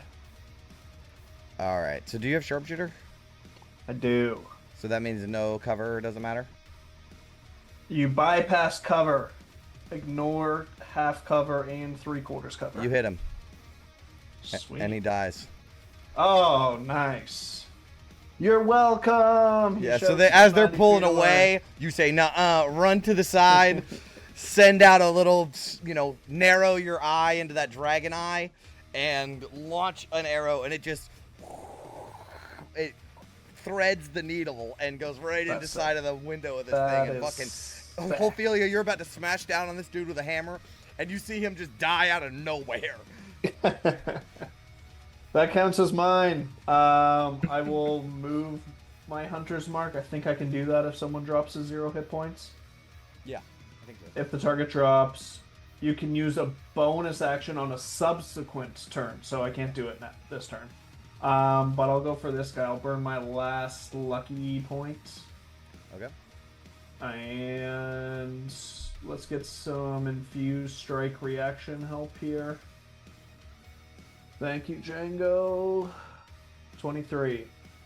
On the spellcaster? Yeah, on this guy. Yeah, now. that hits. Is he immune to lightning as well? He's resistant. Resistant. Okay, so then 3 total lightning and Got it. 8 piercing for 11. All right, he's still up. He needs to make con save for the concentration. Yes. Yep, he's good. Get back over here! I'll let my turn. All right, all the scourges are dead. Then, Chase them. all right, how about this? Let's cut to the chase here. Ophelia and Tanis, you want to tag team this motherfucker? Oh yeah. All right, We're just right there. tell me how you do it. Like wombo combo it. Tell me what happens. Yeah. She gets in between it and Tanis, moves her Vow of Enmity over, and I assume the two just absolutely pummel this thing into So flesh. you guys' armor is on fire, right? Like it's yeah. red hot, and you come smoldering around the corner, right? And it looks both ways towards you and Tan. It's like, oh god, and you guys both like do that thing where you're beating him and going in a circle around him, right? Where it's like you hit the top, he goes low, and then Ophelia goes high and she goes low. Anyways, so you guys fuck him up. He falls down on the ground dead, and the Mezoloth, who's driving, lifts open the hatch, looks up, and it's like, nope, and he's going to attempt to jump out of the, you can't even fucking stop him either. He's just gonna teleport out of the machine. Oh. So he teleports out of the machine. So now the machine is in like the no one's driving it mode, Oh shit. and you're like 100 feet away. So, I think to make this more interesting and fun, you are headed straight towards a rock. Vin, you see this happen. What would you like to do? We don't need them anyways. Well, man. my original plan was just to like try to maneuver the vehicle like next to the war machine, but she has to, it's like you said they were like peeling away. I think you said parallel, but did you mean Parallel. like perpendicular? Like they were going? They're going this apart, right? So you're still going the same direction, but they started going like this. So Okay, now there's just 100 feet anyway, between so you. my point being is that it's kind of challenging for her to get the angle right. So Oh, you know what he does? He locks the ignition or Gas. the gas, right? He locks the gas. So now it's like sped up. Okay. And you guys are barreling straight towards like a big spiky rock. And Vin, you want to like pull over close to them so that they can jump on board? yeah, so would that be like? Yeah. I mean, you good could old do vehicle it because technically it's just a driver's handling and then a what's the one that you don't have to a swerve, right? Or drift. Drift. Yeah, so you can just drift over towards them so that they can just jump on. So does that happen? Yes, everybody's happy with that that. happens. Okay. Be kind of sexy with it too, like when you drift. So in here's there. what's happening is it's getting too close because it's now gunning it, right? Like it's going twice as fast as it was a second ago, and then accelerates, goes up towards it, and you both are beelining towards, like, gonna intersect at this fucking post, like at this giant rock, and at the last minute, Vin gets close enough, and then turns, cuts the wheel hard, and all of you and Ophelia and Tanis jump on. So Tanis, you're flying, so you don't need to do this, but Ophelia, I need you to make an acrobatics or athletics check to dramatically land on the vehicle.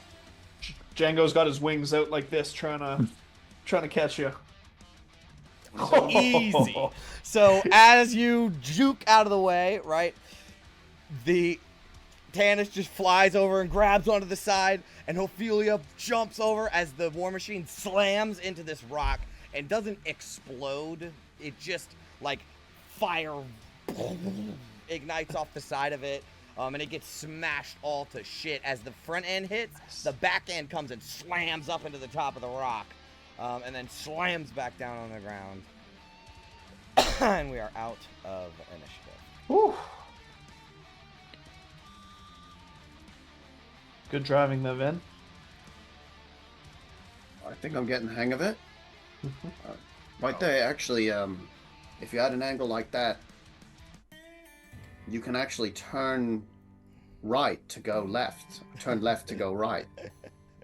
Listen, I'm not an angle scientist, but you got him here safe. That's all that counts. We were about Just- 6 seconds from just getting turned into absolute pace, so good driving. This is rather time sensitive now.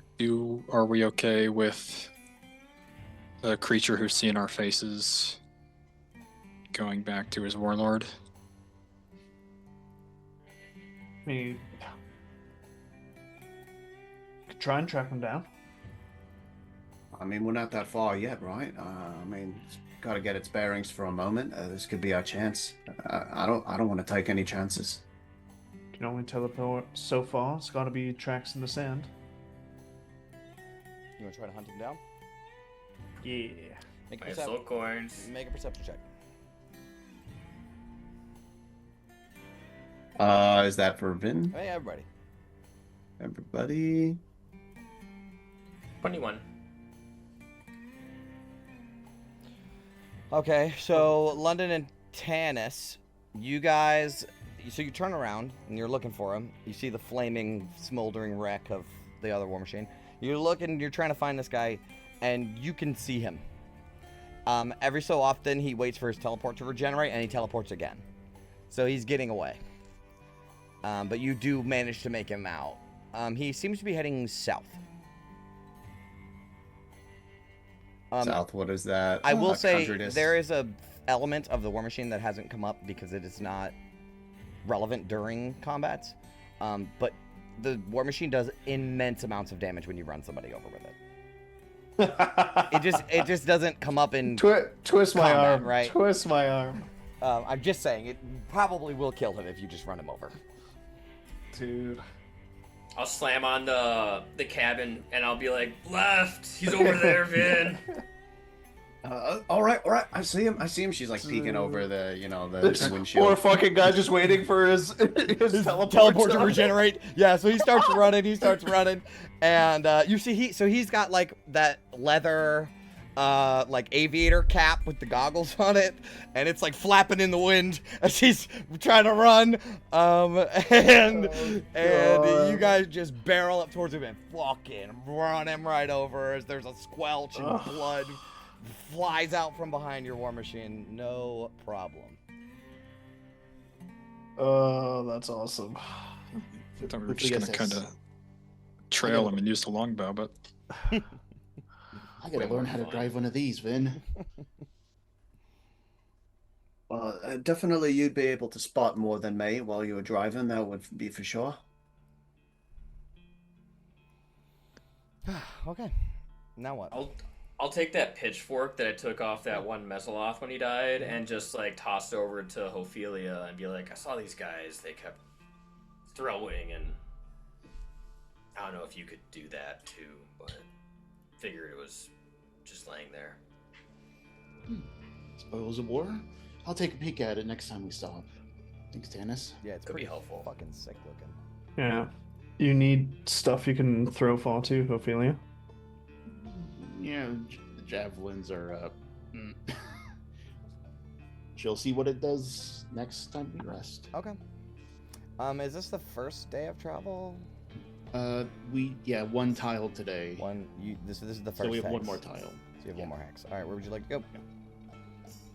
is there anything we can recover from the war machine? Yeah. You want to stop by the war machine? Yeah. Yeah.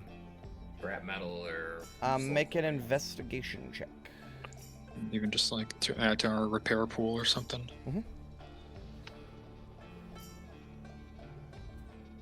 Yeah. Have one person make an investigation check with advantage, please. So whoever. Okay, I guess that's Vin. Okay. That's definitely been. And I'll guidance. Okay. Guidance. No need. guess. That's Roll it plenty. just to make sure. Roll it, see if you can get on Okay. So you do find some stuff. Sorry, 28 DC. Sorry, guys. So you find 16 chits, 1 soul coin, Oh, nice. and a salvaged part. I'm excited. This is a mechanic I haven't got to use yet. Hex. Stick those in the horde unless Vin has other ideas. Okay, hold on. We have 10 soul coins now. Somebody roll a d12. Yeah. I Or if can. give one of those soul coins to Ophelia for that mall. Yeah, you do find it. So you find what's called scrap parts, and it is the thing that adds a +1 to your dice pool until used. There's a lot of cool stuff you could have got, but that's one of them. Wait, which dice pool exactly? Your repair dice pool. The repair. Oh, Mhm, for your that's war machine. great. Yeah, so I think you already have a +1, right? So you get another +1 to it now. But it's until used, right? So you have a standard, like, whatever, 4 or however many, and now you have 6. And once you use It's like those a two, healing potion. Yeah, it's like a healing potion. Yeah, like temporary hit points, kind of. Okay, cool beans. That's what you guys find salvaged off of this burning war machine. Sweet. Let's get it in here before this attracts any more attention. Okay, I mean, yeah, we'll head out. I like the War Machine hex crawl. It's like you gotta maintain the vehicle and like make sure you have enough fuel. Mm-hmm. Yeah, that's cool. All right. So we're heading to this hex, correct? P4, I think. P4. All right. Before we do that, let's take a break. Cool. Awesome. I'll see you guys in a minute. Everything is awesome.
Shit. My guy, like, I don't know. They say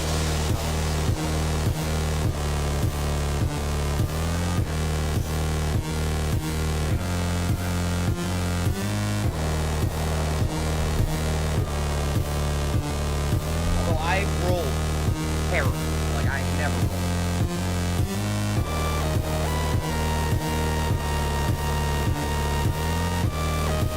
Come online at like 5.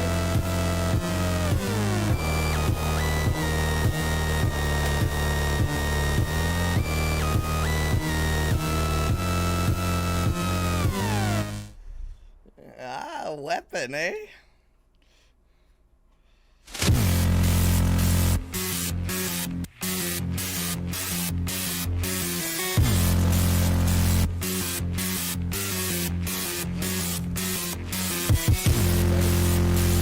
will say, we currently have 12 people watching. We have 14.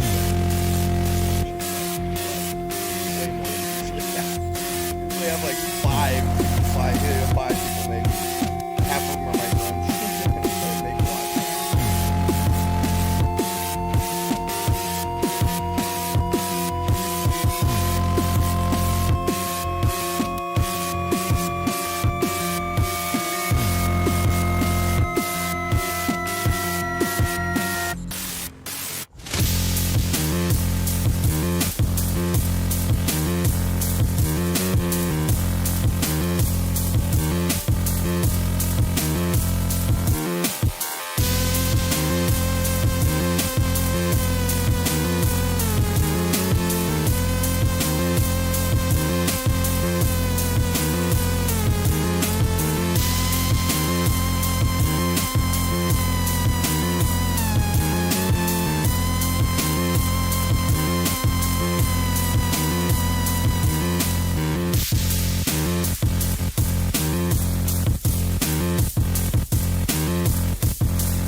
Okay, we're back.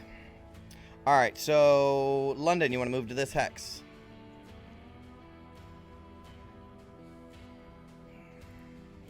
Yep, you do so.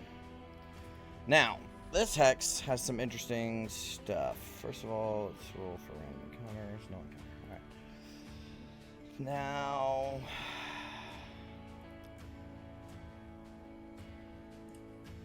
terrain.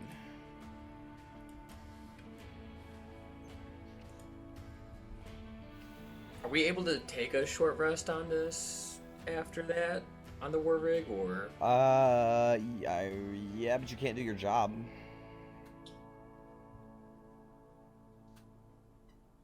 Yeah, 2 out of 3 is good enough. I'm okay with whatever you guys want to do. I'm not saying it's a bad idea. I was just saying, like, that's the consequence of taking a short rest, yeah. Yeah, I think I need a short rest. I'm pretty banged up. Yeah, fair enough. I do too, but I already rolled for it, so. Yeah. I'm doing alright on resources, so I can just be the spotter. Okay.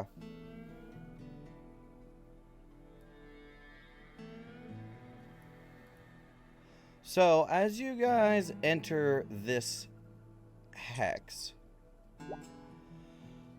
you will notice that the terrain begins to change. It is a lot more... basically, the name of this terrain is Rocky Hills and Dunes. So, as opposed to the sort of flat wasteland with gradual dunes that you've been going over and rock clusters, this is more hilly and mountainous. So when you can do normal travel across it, however, I need the driver to make a vehicle handling check. Okay. Okay, you're good. Because if you fail, you would expend 1 extra hex worth of fuel. Traveling through this area. So, also to navigate out of this hex, the DC is higher. because it's harder to see through. So the other thing is, you will notice as you've been traveling through this hex, more of those smokestacks, as if you have not left the territory. And by the end of the day, there's one maybe a mile out on top of a hill that you can see.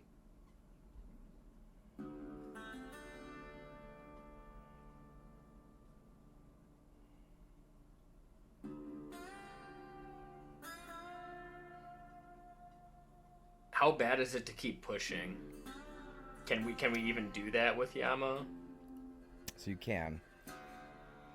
Let's see. That's under War Machines. Boy, I can't believe I designed this whole ass fucking system and wrote all these fucking rules out and everything. That feels so long ago. Let's see. Vehicle exhaustion. Infernal War Machine engines can get extremely hot. An Infernal War Machine requires a rest period to prevent overheating and critical strain on its internal system. A War Machine can travel up to 8 consecutive hours without a penalty. After that, must retain and rest for at least 8 hours to fully recover. If a War Machine continues traveling more than 8 hours without, quote, resting, it must begin making con saves. The machine makes con saves. It has a con score on its stat block. At the end of each additional hour of continuous travel, the War Machine makes a DC 10 con save. On a failure, the vehicle suffers a malfunction and must come to a stop to receive repairs. So you can't repair the malfunction unless you stop. Each additional hour of travel increases the DC by +2. Even if the malfunction is repaired, the War Machine retains the same escalating DC. Must continue to make saves. The saving throw continue until the vehicle stops. Make a full 8-hour rest. Only a full 8-hour rest resets the saving throw to a DC 10 and clears the overheating. Does that make sense? Mm-hmm. It's basically same for you guys. It makes con saves every hour of travel, just like how you guys would if you were pushing. And it would take us another 4 hours to get out of this hex. And it would take 4 hours off your next day, too, because the machine has to rest for 8 hours. Yeah. I don't love the idea of staying in Malaxis' territory. Yeah, especially after our first interaction with them. I will say the area is very rocky, lots of crevices, stuff like that. Could we have London look for a hiding spot first before deciding whether to keep going or not? You can try it. So 15. Yeah, you find like a crevice, a ledge, where it's like in a sort of valley, but not a valley. It has like a gradual slope on one side, and yeah, you find like a ledge that overhangs. So you are kind of in the open if someone's in this valley. But from your position currently, you do not see any of those smokestacks, but you know there's one every couple miles, you know. This might be as good as we're gonna get while we're in this area. Really don't like this place, guys. Guess we'll try our best to keep going, yeah? Wait, with this terrain, I don't like our chances.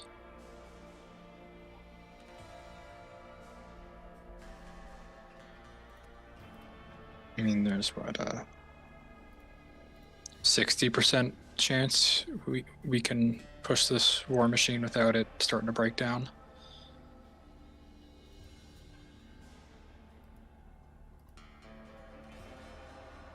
I say we push. I don't like this. Okay. Your call, Gauntlet. Let's keep pushing then if people don't want to be here. All right. London, make a survival check. 17. That's just enough. Woo! So Thank you, August. I need the machine. So something you can pull up the stat block. It should be under characters. To make a 4 con saves. Okay. We'll Yeah, I make have 1 and then make 2 and then make 3 and then make 4. Like we'll play them as we go. Oh, we're already off to a bad start. All right, so there's one malfunction.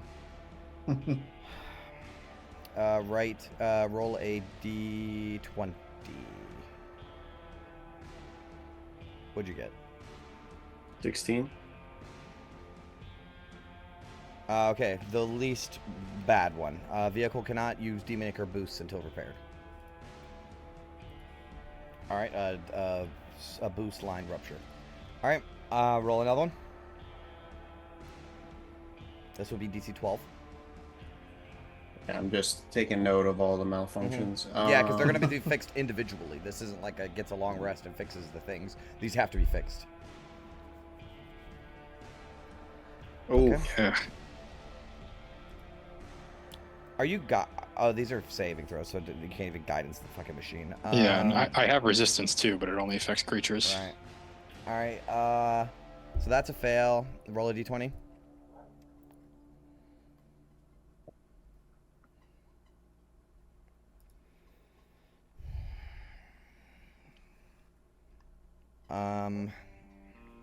The gearbox jams, so now it's only going 1 speed. You could still stop, but it'll stall if you stop.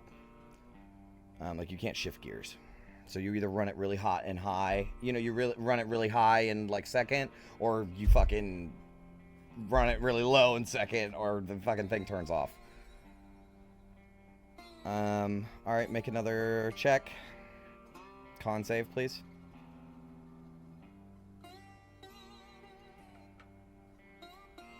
oh my goodness. Goodness. I'm sorry, Geo, but this is why we need to find Gunner and save him. This right here. All right, roll a d20.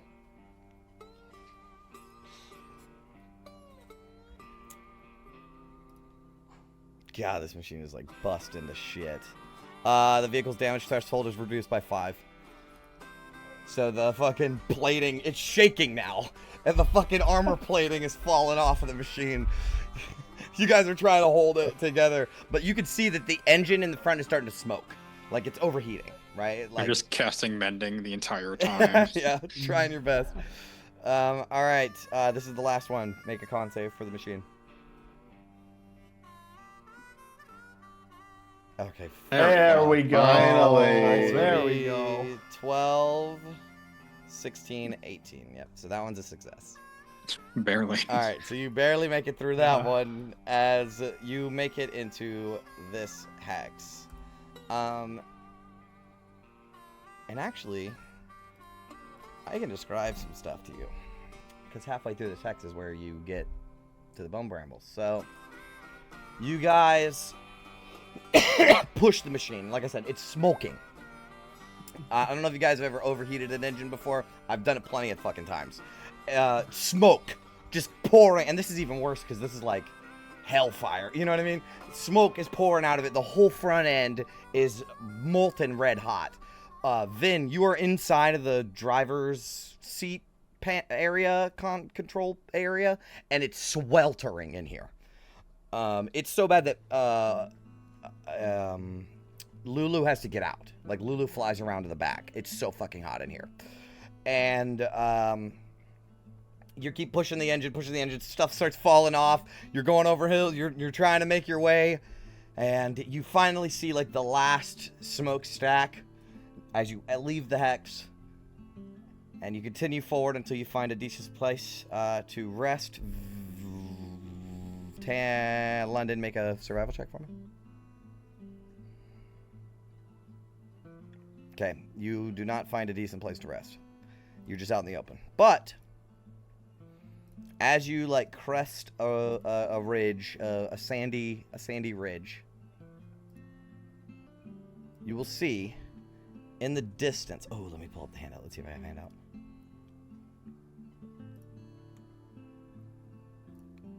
I do. Oh, very good. In the distance is a dense thicket of bone white trees that rises from the ground in a gnarled mass. The trunks are warped and bent, clustered too tightly to count, their barkless surfaces streaked with dried crimson. The canopy is not made of leaves, but an unnatural snarl of pale branches, twisted together in thick knots. There's no sign of wind or movement, just the waiting dark between the trunks. I'm not even going to send you the handout yet, because it won't do it justice until you get up close. But it just like a sheer wall. It almost emerges, right? It's not even gradual. It's like, boom, there it is. Very much like how it is on the map, how it just fucking appears.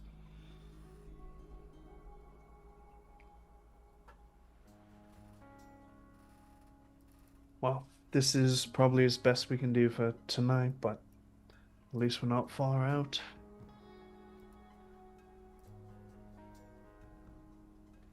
I feel better not being around those smokestacks anymore. I feel tired. I don't know. I'm still quite uneasy myself. Well, then you should get your rest. You got your work cut out for you in the morning. Django's fanning you with a wing.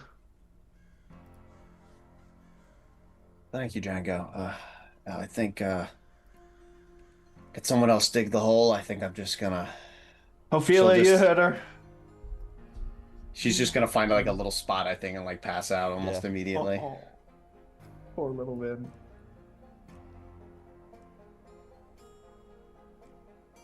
Alright, Ophelia digs another hole.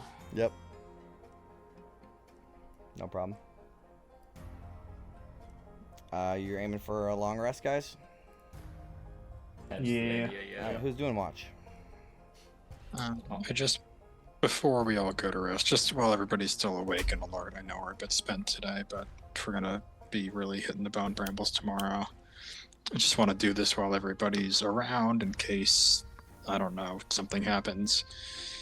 And I'll try to remove curse on myself to address whatever weird shadow fiend was hanging out with me the other night. Okay, so Right. make me an Arcana check.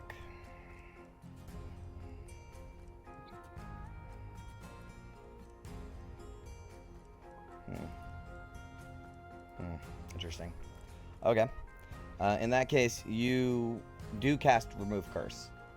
But the spell fails to grasp onto anything.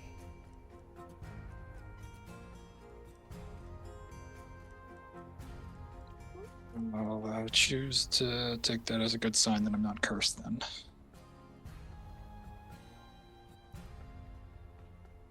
There's nothing to target, then what is it that's afflicting you, August?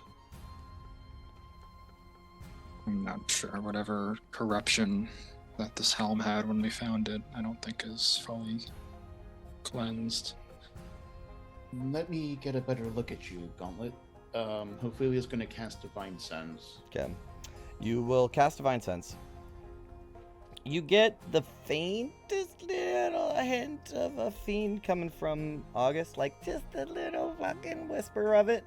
But his shadow is just a straight up demon.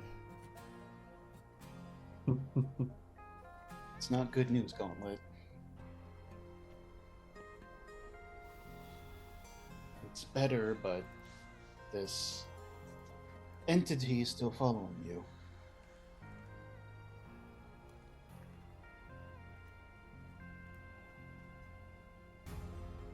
I can't claim to know the motivations of a demon, but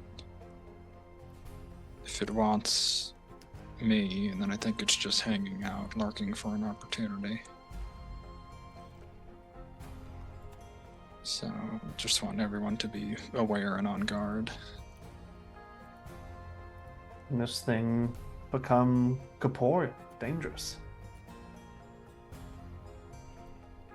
Let's operate under the assumption that at any moment I could be irrevocably transformed into a demon. And take it from there. Prepare for the worst, hope for the best.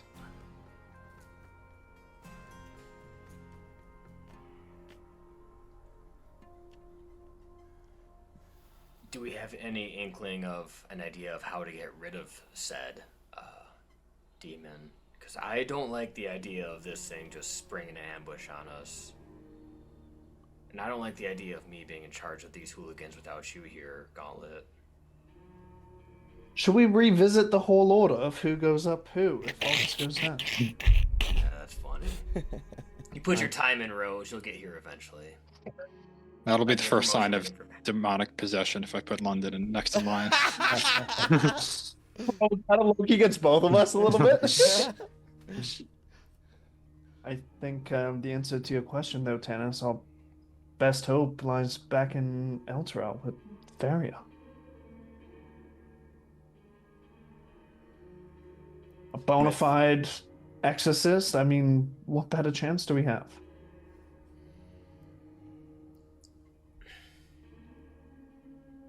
Well, I don't mean I to understand what you mean, London, but Feria may as well be in Baldur's Gate for all the good it does us.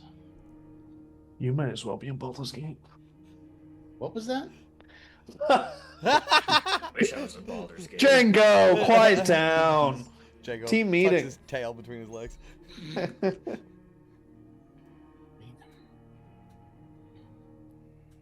I mean, what else did you have in mind? Well, this historian, seer, whoever she is. If anyone would know anything about prominent demonologists or some such in the area, I know for sure that devils and demons do not get along. There has to be someone here who has the capabilities of exercising demonic possession, even if it costs quite a bit. How many favors is this seer going to do us? Want to exercise a soul? We want to find Gunnar. We need all of these components. I'm expecting no favors. Even before the 9 hells, you never get anything for free. It's just all a matter of what we're going to be able to pay for it. We've also heard rumors that the seer doesn't actually see the future, only the past. No. And doesn't have any magical abilities that we know of, so... Well, she can see into the past. All we need to know is that at some point someone was around here somewhat recently. We don't necessarily need to see her future, just a hint of where to go. What's our main mission again? We need these components to bring back the memory machine so we can go into Lulu and find where the sword is to cut the chains to save the city. It's about the long and short of it. See, I pay attention to tennis. I hope you know our mission. That's part of your job, Fist Rose. That said... That was a hard F on that Fist Rose. Do you think maybe Sylvira would be able to lend any aid? I mean, perhaps... Contact her? Yeah, probably, but probably she'd have to do it from Candlekeep. Much good it'll do us. I hate the idea of traveling around with a demon. I hate the idea of most of what we're doing, but most of all, I hate the idea of losing you. I mean, we could try and contact Feria. I highly doubt she can do anything where she is, but maybe she has some advice. At the very least, she might be able to tell us what exactly it is. Well, she did. She already tried. Yeah, I was about to say, she did mention to London, I think, or somebody, that she was like, I did the best that I could, but sometimes big, powerful demons, like, taint the soul, and there's not really much you can do about that. Well, Yeah, she's like a 20-year-old trying to exercise a demon lord. Like, yeah, but this was before, like, the whole shadow thing came up and weird possession, whatever. Yeah. Some new Sure. symptoms have appeared. True. Maybe she can give us an idea of what we would need to look for to use to try and keep it at bay, at least. Maybe Red Ruth has something. That's who I was thinking of too. It's either that, maybe we can buy services at the Caravanserai. But who's to say there's a powerful spellcaster there? I do like the idea of going back over the sticks, over the Caravanserai, rather than going back to the remnants. They did not seem like they were very willing to be helpful to us anymore. No. Astral Pistons. Astral Pistons are there, true, but that bridge is quite literally burned for us. We have a few more soul coins to bargain with now, or at least pay our fee to get over. 10 of them, and we still have some energy left in the machine. But I don't know what's a lot, but that feels like offering silver pieces to try and bribe the guild. No, we can't pay 10. We couldn't give them all our soul coins, regardless. We need 2 just to get across the bridge. Yeah, that's what I meant. Like, I thought there was like a There is, yeah. flat rate charge, and But So we can- I think they're implying that goods and services also cost soul coins, which isn't a bad Sure. assumption. I mean, something like Demon Exposition seems expensive. Like, chits make Or sense could be. in Knucklebones, but a place that's run by theoretically extraplanar creatures might not really give a shit about chits. Not as much, anyways. So we go to the Forge of Bel, release Gargoth. He gets rid of this demon. let's go. Campaign over. Gargoth he frees loves that Eltro. idea. Yeah. We all die. Wow. Yeah. No, he promised. He promised then that he wouldn't harm us. And you thought it'd take 85 episodes. Now, all we need to do is put it on a piece of infernal parchment, just to make sure. Yeah, I have these magic tablets right here. We can just carve it into the back and we'll be good to go. There you go. Yeah, but seriously, speaking of trading pieces, what's the seer gonna ask of us? What could we Use of your possibly have? soul. Well, services. If we can't offer her soul coins. I mean, I don't like the fact we've been reduced to petty mercenaries, but seems to be our lot in life.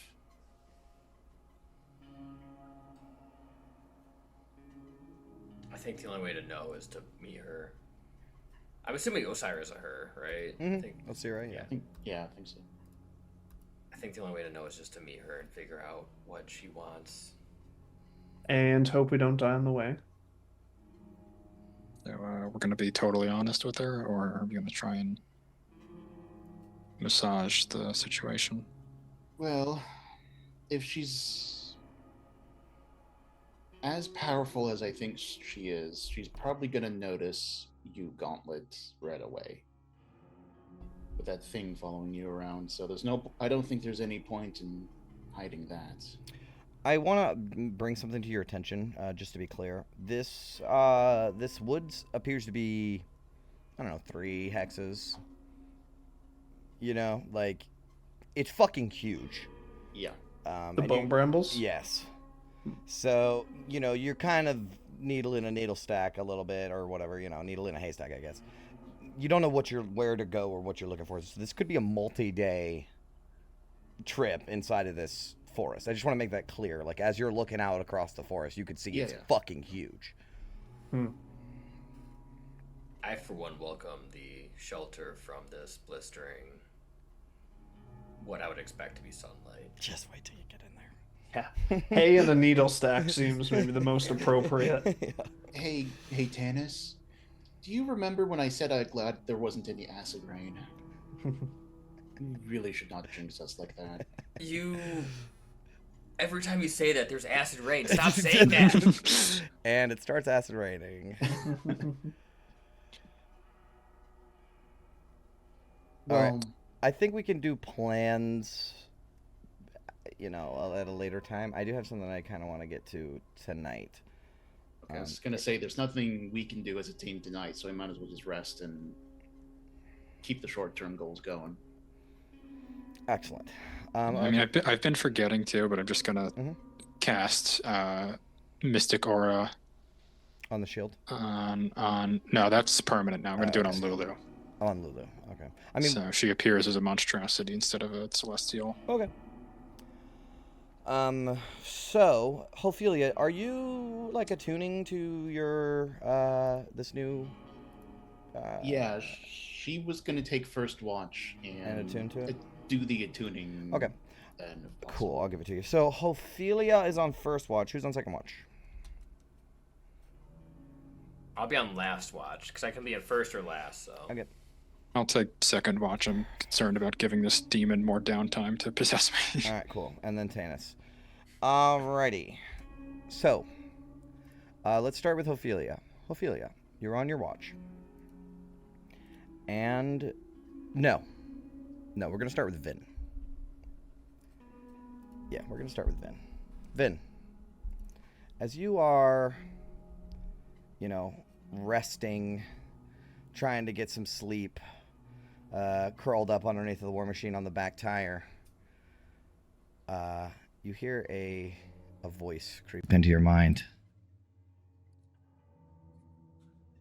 Might I have a word with you, Vin? There is something troubling me deeply. I feel like Vin was kind of in like a restful state. She wasn't quite asleep, but she kind of like, her eyes go a little wide and shakes her head a little bit, and she's like,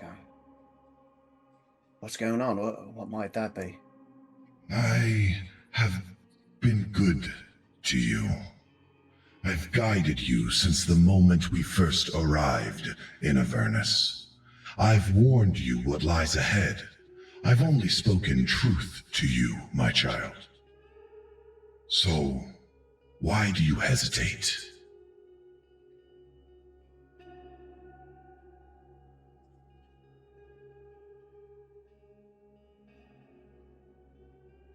I can't rightly say.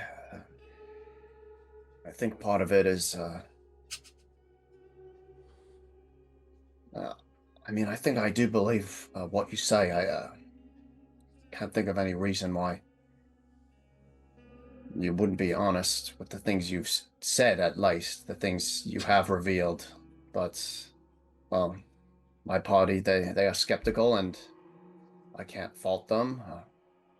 I don't want to lose their trust, just to fulfill my goals, your goals, our goals. You get almost like a disapproving tisk. The others would drag you into the brambles to chase riddles muttered by a madwoman. They believe this Osira holds the key, but no one, not even Zariel herself, knows where the sword lies. This Osira is a distraction. And all the while they fumble in the dark, Zariel watches. Her gaze is already upon us, her hand already moving. She will not wait. But do the others seem concerned? No. They press on blindly, chasing stories and lost dreams. You must stop and ask yourself, why? Why do they choose this path when time is slipping through their fingers? I know why. Because unlike you, they do not want vengeance, my child. They want absolution. They want to return to the world as heroes, pure, untainted. The ones who saved the city without compromising their virtue. That is why they walk the longest, most difficult road. Not because it's effective, but because it lets them believe that they are still good. As if struggling and wandering aimlessly is somehow a virtuous sacrifice. But you have already sacrificed so much. You have given everything to do the right thing. and you were burned for it. Your happiness, your home, your shop, gassed. All gone. All sacrificed in the name of duty, of love, of hope. And what have they lost? Nothing. Their families still wait. Their lives remain intact. Their sacrifice is a costume that they wear so they can feel noble. Tell me, Vin, have they once asked you how you feel? Have they ever stopped to see if you are still bleeding? No. They put your husband in the ground and moved on, eager to return to their quest, eager for you to be useful again. Cook for us, Vin. Drive for us, Vin. Fight for us, Vin. Fix this, Vin. Can you not see it? Your pain does not fit the story they are telling themselves. Your desire for vengeance muddies the shine of their righteousness. But I see you. I see you, Vin. To them, you are a tool, a weapon. But you're not like them. You did not come here to play hero, did you? You came to hurt her. You came to take back what Zariel stole from you, in blood. Have you not? Vin thinks for a long moment. Then she responds, well, I can't say that none of them have suffered. They surely have, but I will say, how far will we go? How many miles will we drive? How much will I toil? Will it be all for naught? You haven't seen it. Their hesitation around you. The glances. The way they fall quiet when you are around. It's because they see it. Your strength. The power you carry. And it unsettles them. They fear what you might become if you stop playing along. If you stop pretending to believe in their fantasy. They want you contained, subdued, made small so that they can stand taller beside you. So they can use your strength, your pain, your fury, and still hide behind their virtuous masks. Because if you rise too high, if you speak your truth, they'd no longer be the heroes of this story. You would. And they cannot have that. They need you obedient. They need you breakable. Have you not seen it? They use you.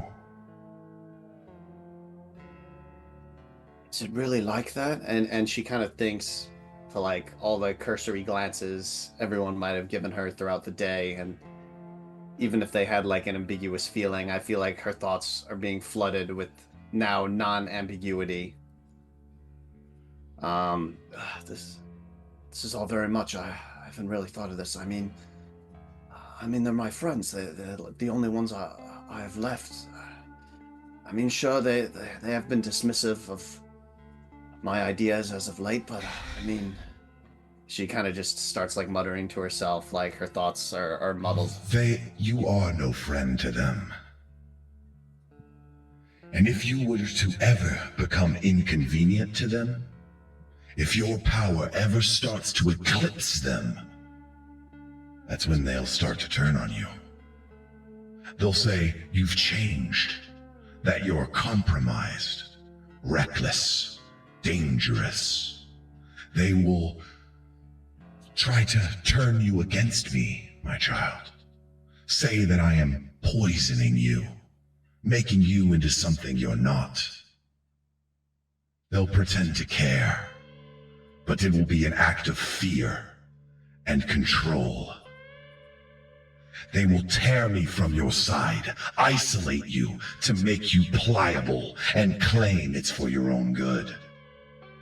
And when that doesn't work, they'll do whatever they must to stop you. and they will justify it. They will dress it up in false virtue and call it a mercy. Say you have lost your way, that they had no choice. But it won't be a mercy. It will be a betrayal, cold and clean.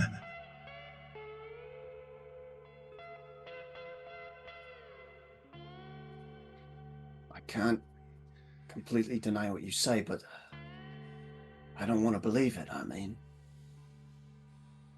sure, their righteousness, I think, can blind them sometimes, but just leave me alone for now. I need to think. I do not want to see you caged like this, my child. Not by them, not by anyone. I'm not asking you to act.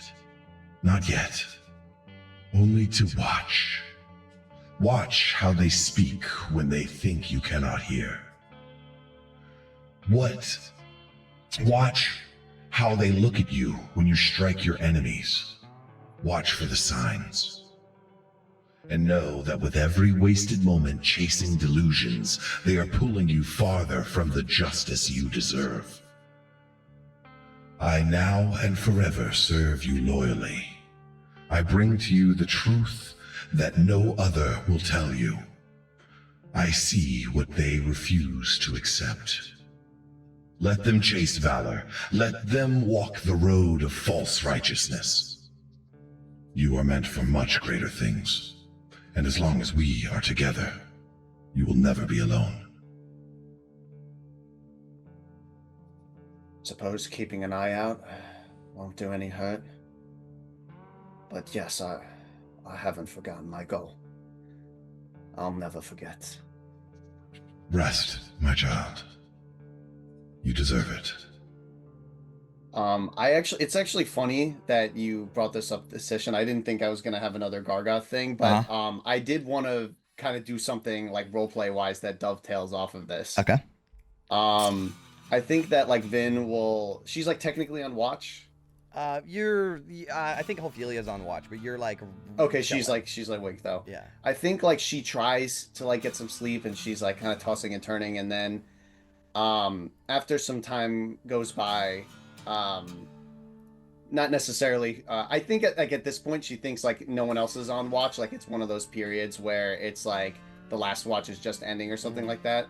She gets up and she goes to like stretch her legs. And when she looks out into the landscape, suddenly it's different. It's not like rocky crags. I had this like image. I was thinking about this earlier. That Vin just sees, like she sees the volcano. She sees like Bell's Forge, like right in front of her. Fuck yes. And then she blinks and she's like inside of it. And I had this image of like the rest of the party is like behind her, like grabbing at her, like telling her to stop. And then in front of her is like a massive anvil, and like Zariel is on this anvil, and like like the hammer of the anvil is like just placed where if it gets like the proper power of like nudging, it'll like completely squash Zariel. Right. And like the party's like holding her back, like, oh no, don't do it, it's not worth it, even if it's Zariel.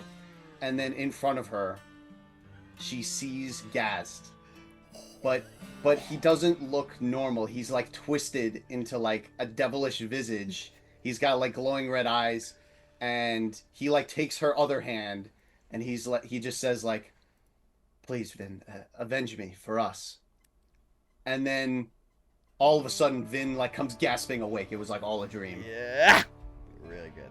All right. Well, that being the case, you get a little bit of extra corruption. So that's a good and a bad thing. So you get a +1 bonus to your strength, intelligence, and charisma scores.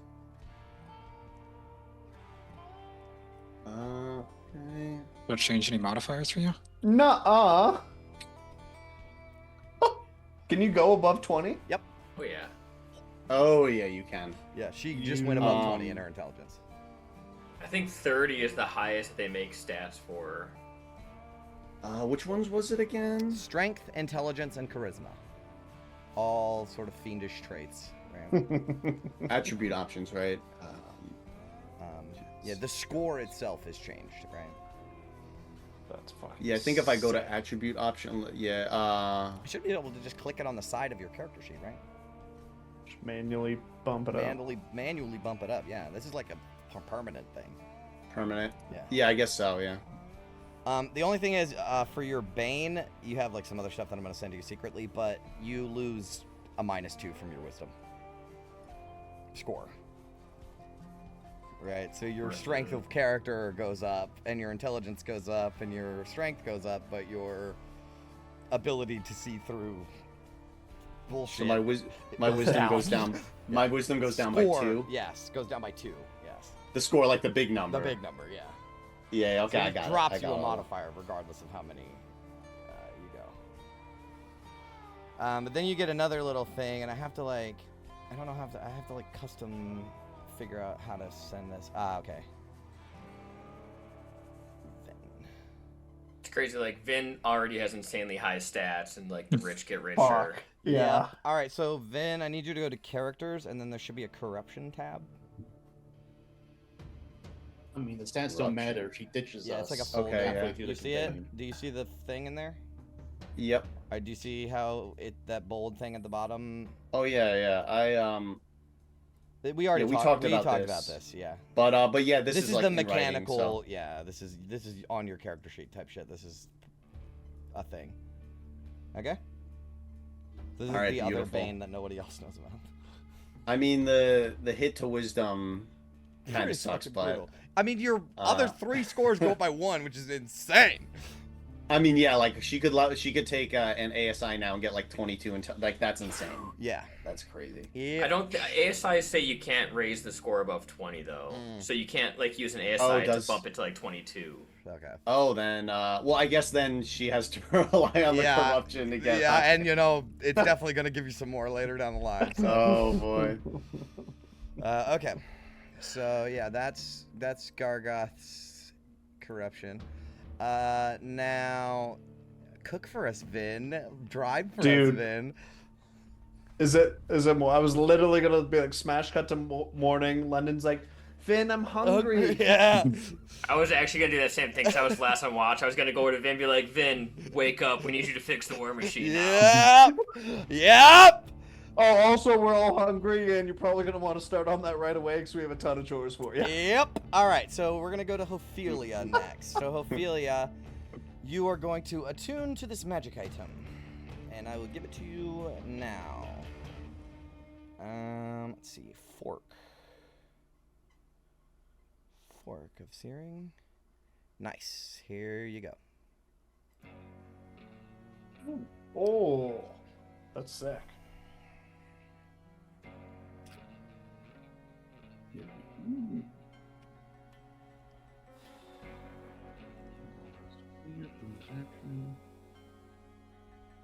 Cool. Okay. Yep. Awesome. You're also cursed.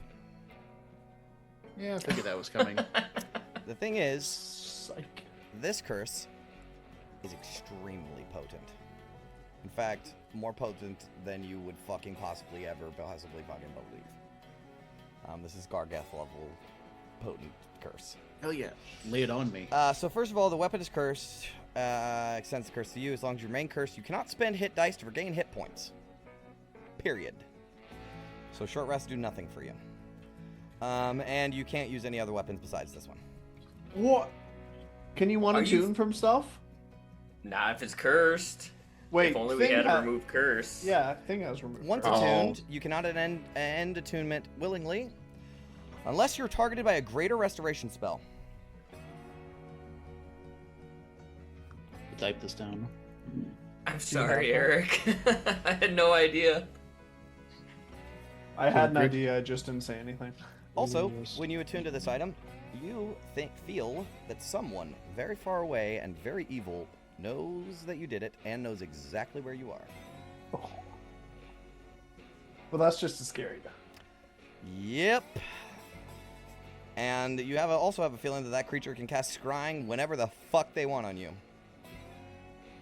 At will. Without material components or a spell slot.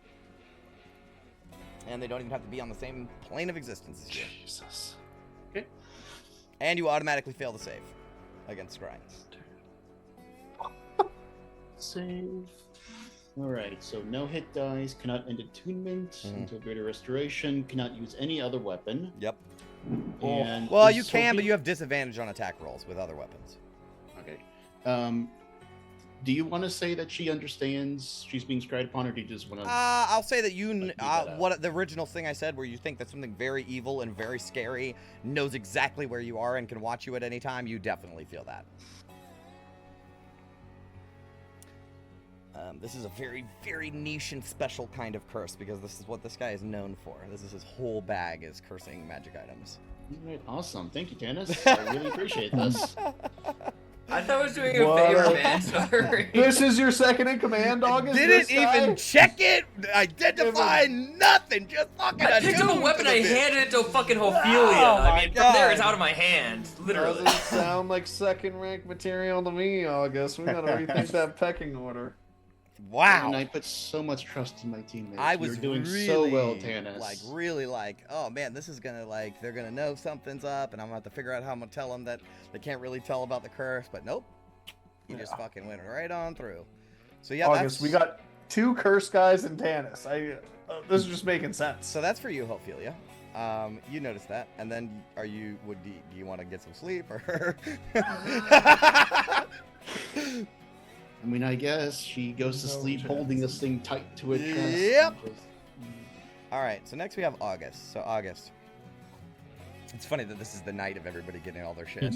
So August is cursed too. Get the fuck out of here, man. I guess Cursed that and only possessed. leaves So one. he's not cursed or possessed. Well, you are kind of Yeah. possessed. So here's the thing. August, as you're sitting, looking out, you see your shadow ripple. And it turns to the side, and you can see it's not your shadow. Right? It has horns, it has like fur, and it has these like elongated limbs and like long claws, and you're looking at it, and it sort of dramatically puts its finger up to its lips, like shh, but it's from profile, so you can see it do it, right? And it's like shh, and then it will stick a claw out of the ground, and you will see it rise up as if it is manifesting itself, right? And it will pull itself up, and you will see it standing before you. It's a little bit bigger than a dwarf, so it's kind of small, honestly, but it is still medium-sized. And it just stands there. Your shadow's gone, so you don't have a shadow. But this thing is now standing before you, and it sort of crouches, and it looks very animalistic.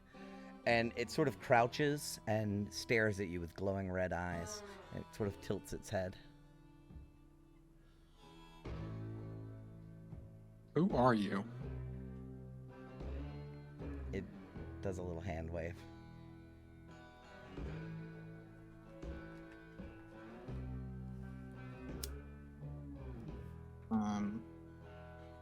I imagine human vocal cords can't produce abyssal, so I'll just like write some in the sand. Gutturally. Yeah, you can write at it, sure. Like, is this better? You get the feeling that it doesn't speak.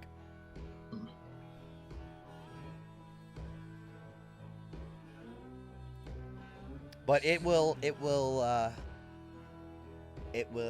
after sort of staring at you a minute, it's almost like taking you in, you know? This is it's like this is the first chance you guys got to look eye to eye. And he will get onto his knees, from a crouched position, get onto his knees and bow in front of you. I'm way too paranoid about like extraplanar stuff, and it's like, you know, like when a fae asks for your name and shit like that, where it's like, if I give this thing anything, it's gonna be like some sort of agreement that I didn't realize. So I'm just gonna stand there like a stone. Okay. He, after a moment, it rises. It looks very much like a goat demon. But after a moment, it will rise, and for the first time, you see a red, glowing mouth appear, and it smiles at you broadly, and it will sort of gesture its hand towards you, like gesture its hand in this sort of grand gesture, and then dissipate back into the ground. And you now have this. Oh. You have gained the service of a demonic spirit that dwells within your shadow. So it's not part of you. He just follows you around. It has 3 charges you can spend to cast its powers. You can use it to cast spells. You can give it yourself, like Devil Sight, basically. And you can summon the spirit, and it has a stat block. Dude, that's low-key kind of good. I'm never fucking using that shit. Are you kidding me? It's really cool. Underutilized. That's his I'm just not even stat gonna block. read it, so I don't get excited about the weird demon powers. Hold on, it doesn't. Dude, Hunter's Mark, that's the best spell in the whole game. Save. There we go. Should be able to. Arms of see Haters its low key actually stat really block. good. Yeah, Arms of Stars. Banging. Should be able to see its stat block now. You thinking of can- hunger if it are? Oh, I have. Yeah, okay. I was thinking of hunger. Can you guys see its stat block? I can't. I see what you put in the magic item, not the actual stat block. No, it's just like bio and info. Although maybe if I can Ooh. Did it work now? close it and open it. Yeah. It should be under characters. Yep, it's good now. Okay. Fox, damn. So yeah, it can detach off of you like a find familiar kind of thing too.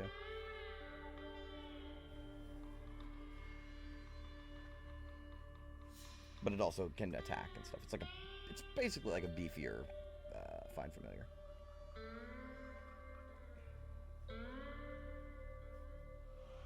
So anyways, This thing that's your damn. that's your little pet. He's gonna follow you, like regardless of what you do. He's coming after you. That thing literally has better stats than London, bro. That Yeah, thing it fucks. seems that you have attracted a demon. It thinks you're some kind of powerful warlock or something. Yeah. That's what you get for not paying attention to health class August. Attracted a demon. Yeah, it's funny that all this happened at the same night because I was just waiting for August to be alone for this to happen. Okay. All right. Anything else? anybody? Warlock clerics like multi-class actually sounds pretty dope. He doesn't. That means he would have to make an agreement, and I severely doubt that August is going to do that. Yeah. Celestial Warlock could be cool. But yeah, okay. So that happened, and then it just lingers in your shadow. Like it just stays. You cannot fuck with it unless you do your like repel demon thing. That would affect it. But it's like you can't touch it once it's in the shadow. It's impervious to any damage or anything. It's in the ground basically. Yeah, it's like my first instinct was this thing is just gonna follow me around until it sees an opportunity to jump me. Quite the But opposite. now it seems it's just confused. Yeah, it's actually following you around, waiting for the right moment to introduce itself so that it can lend its services to you. Yep. All right. So I think that's everybody. So everybody wakes up in the morning. I kneel down next to Vin and be like, Vin, it's time to get started. We have a lot of work to do ahead of us. Okay. Can somebody do the cooking today? I have a lot of repairs to do on the war machine. Yeah, I mean it's just rations, right? You know, Tannis, here you go. She like slams the pot into his arms. Sure. I mean, I watched Perlette cook. I can probably do something with this. Gargoth like, look at how hesitant he's being. I'll go to the fire and like I'll just like I put the pot on a fire and like I like reach over, I grab some like sand out. Like she's like this, right? And now it's got fiberglass in it. I know what I'm doing. All right, you know what? I think we can do the repairs the next week. I don't feel like dealing with all this today. I do need to take a note of it though. What's broken? Gearbox. Everything. Yeah, the gearbox was broken. It was like a fuel injector. Yeah, demon. Can't use demon injector, gearbox. There's one more. Oh, the paneling. Threshold. Mm-hmm. Paneling. Okay. those things need to be fixed. They have their own little DCs. Okay, is that it? So just repair the machine. You guys are so close to the Bone Brambles, though, and I will say, you ain't bringing the machine in there.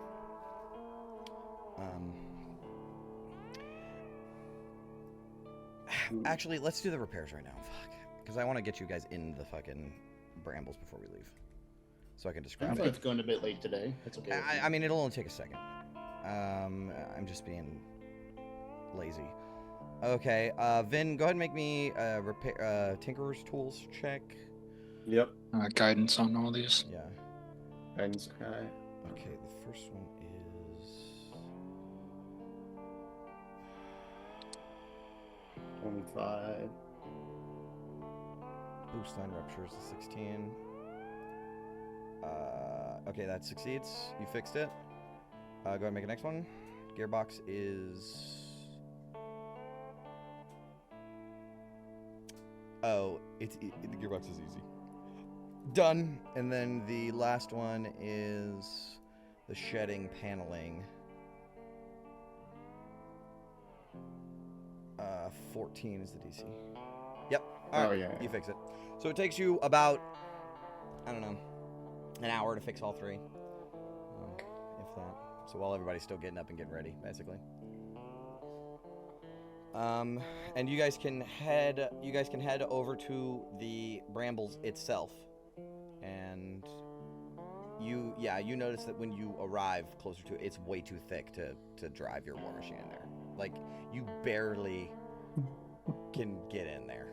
Like, you yourselves. It's like single file type shit. It's that dense. Tennis, why is this soup making my gums bloody? She's like drinking it while she's like driving up to the brambles. Well, you might have accidentally got a little bit of the dirt or something in your serving. I don't know. So do you guys want to leave the war machine out here? You kind of. Is there any like main component that could easily be removed that this thing can't just be driven away? Like there's like the soul injection system. I mean, you could probably take off some parts to make it undrivable, yeah? We need disguise machine. Where's disguise machine? Major image. A major. Yeah, there you go. You actually, so here's what you can do. You can find a spot where you can drive it just into the woods.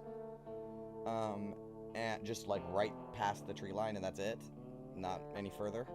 And you can take off the steering wheel or something so that it's not going to be drivable. Good enough. That sounds good to you guys? Can't drive without a steering wheel. Okay. So before we get into it, before I do the last description to leave on, I wanted to show you guys the Bone Brambles. So there is, if you zoom out, you can see your little token down at the bottom.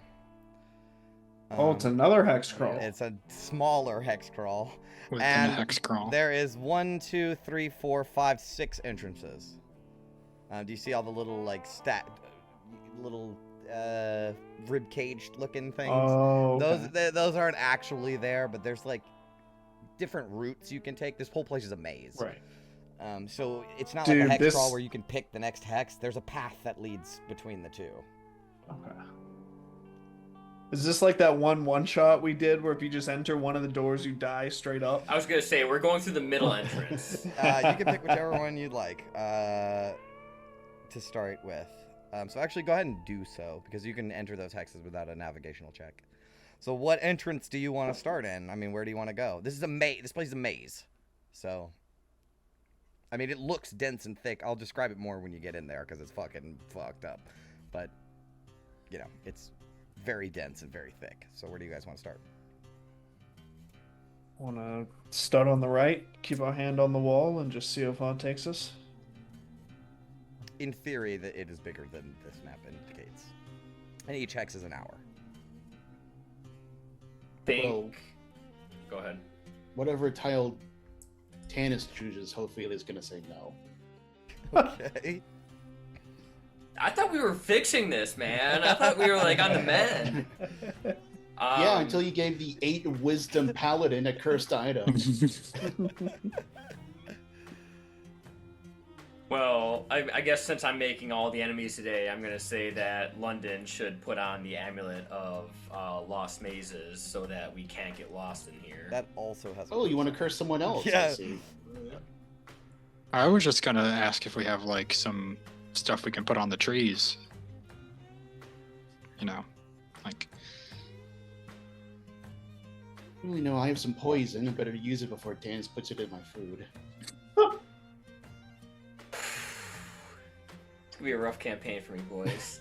What all is it the called? enemies. Amulet. Amulet of Endless Endless Paths, yeah. Yeah, that we discovered was cursed, never determined what the curse was, and just have been ignoring, correct? I Yeah. guess so. I think we know what the curse is. What is it? Well, maybe the players know what the curse is. I don't. Oh. It's actually not that bad. I'm pretty sure we know what the curse is. I remember getting a description. I was Oh, was also it? very much Oh, yes, joking no, when it I is- said it that is we bad. should You know, put you that guys on. It's gonna kind of. I don't know. I don't have any marking other than like just slashing the trees to shit and expecting them to bleed when we cut into Oh them. boy, I just need you to go in so I can show you the handout and describe it to you. Because I mean, you can technically see out of here, but I have such a good written description that I have to like wait for you to go in. Yeah, I have some blocks of incense, so I can maybe just like rub them on the trees like some chalk, Sure. and use that to mark our path through. Yeah, you want to do that? All right. Yeah. What entrance are you choosing? I mean, do we want to flip a 12-sided coin? Good. Indeed. All right, 4th from the left then. 4th from the left. That one. From the left, right? One. Yeah, there's only 6 entrances. Yeah. So that one. Yeah. 3, 4, 5, 6. Yeah, Yeah. No, I'm just getting these. that's okay. Oh. All right. This one is fine? Yep. All right. So you guys hide your machine and head into the woods. Oh boy, I'm excited for this. All right. I think I closed out the handout though. So hold on, let me pull that back up. And then we're going to end the session because we're done. Location. Avernus. Bone Brambles. Oh boy. All right. The moment you pass beneath the canopy, the world tightens around you. Pale, barkless trees twist and contort in every direction. Their surfaces calcified, porous, and brittle like sun-bleached bone. Their trunks bear strange protrusions, warped knots, and hollowed holes that stretch like mouths mid-screamed, as if something inside the trees was trying to claw its way out. Veins and cords of flesh grow up from the cracked red earth, climbing the trees and hanging from the branches in long, sagging ropes. Brambles, black as pitch, knot across the forest floor, barbed and thick, forcing you through narrow, suffocating paths. The ground underfoot is soft and damp, spongy with rot and streaked with glistening trails of blood. Thick fungal pods bulge among the roots, feeding on whatever leaks from the red-soaked soil. There's no sky here, only a ceiling of tangled limbs grown so tight together that not even the light of Avernus breaks through. The air is heavy and wet, clinging to your skin with the stink of iron and slow decay. And you are swallowed by the forest, as you will see the Bone Brambles. So this place is legitimately has intestines hanging from the trees that are made of bone that have blood seeping from them. There's like blood roots spreading across the ground, and these sharp black brambles that and the trees look like they have like faces torn into them and stuff. But yeah, it's literally body horror forest. Awesome. So you are swallowed by the forest, and that is where we will end the session for tonight. So, thank you all so much for watching. We will see you all in the next dive into the descent. Stay sharp. Farewell, adventurers. Farewell. Farewell, Farewell, adventurers. adventurers.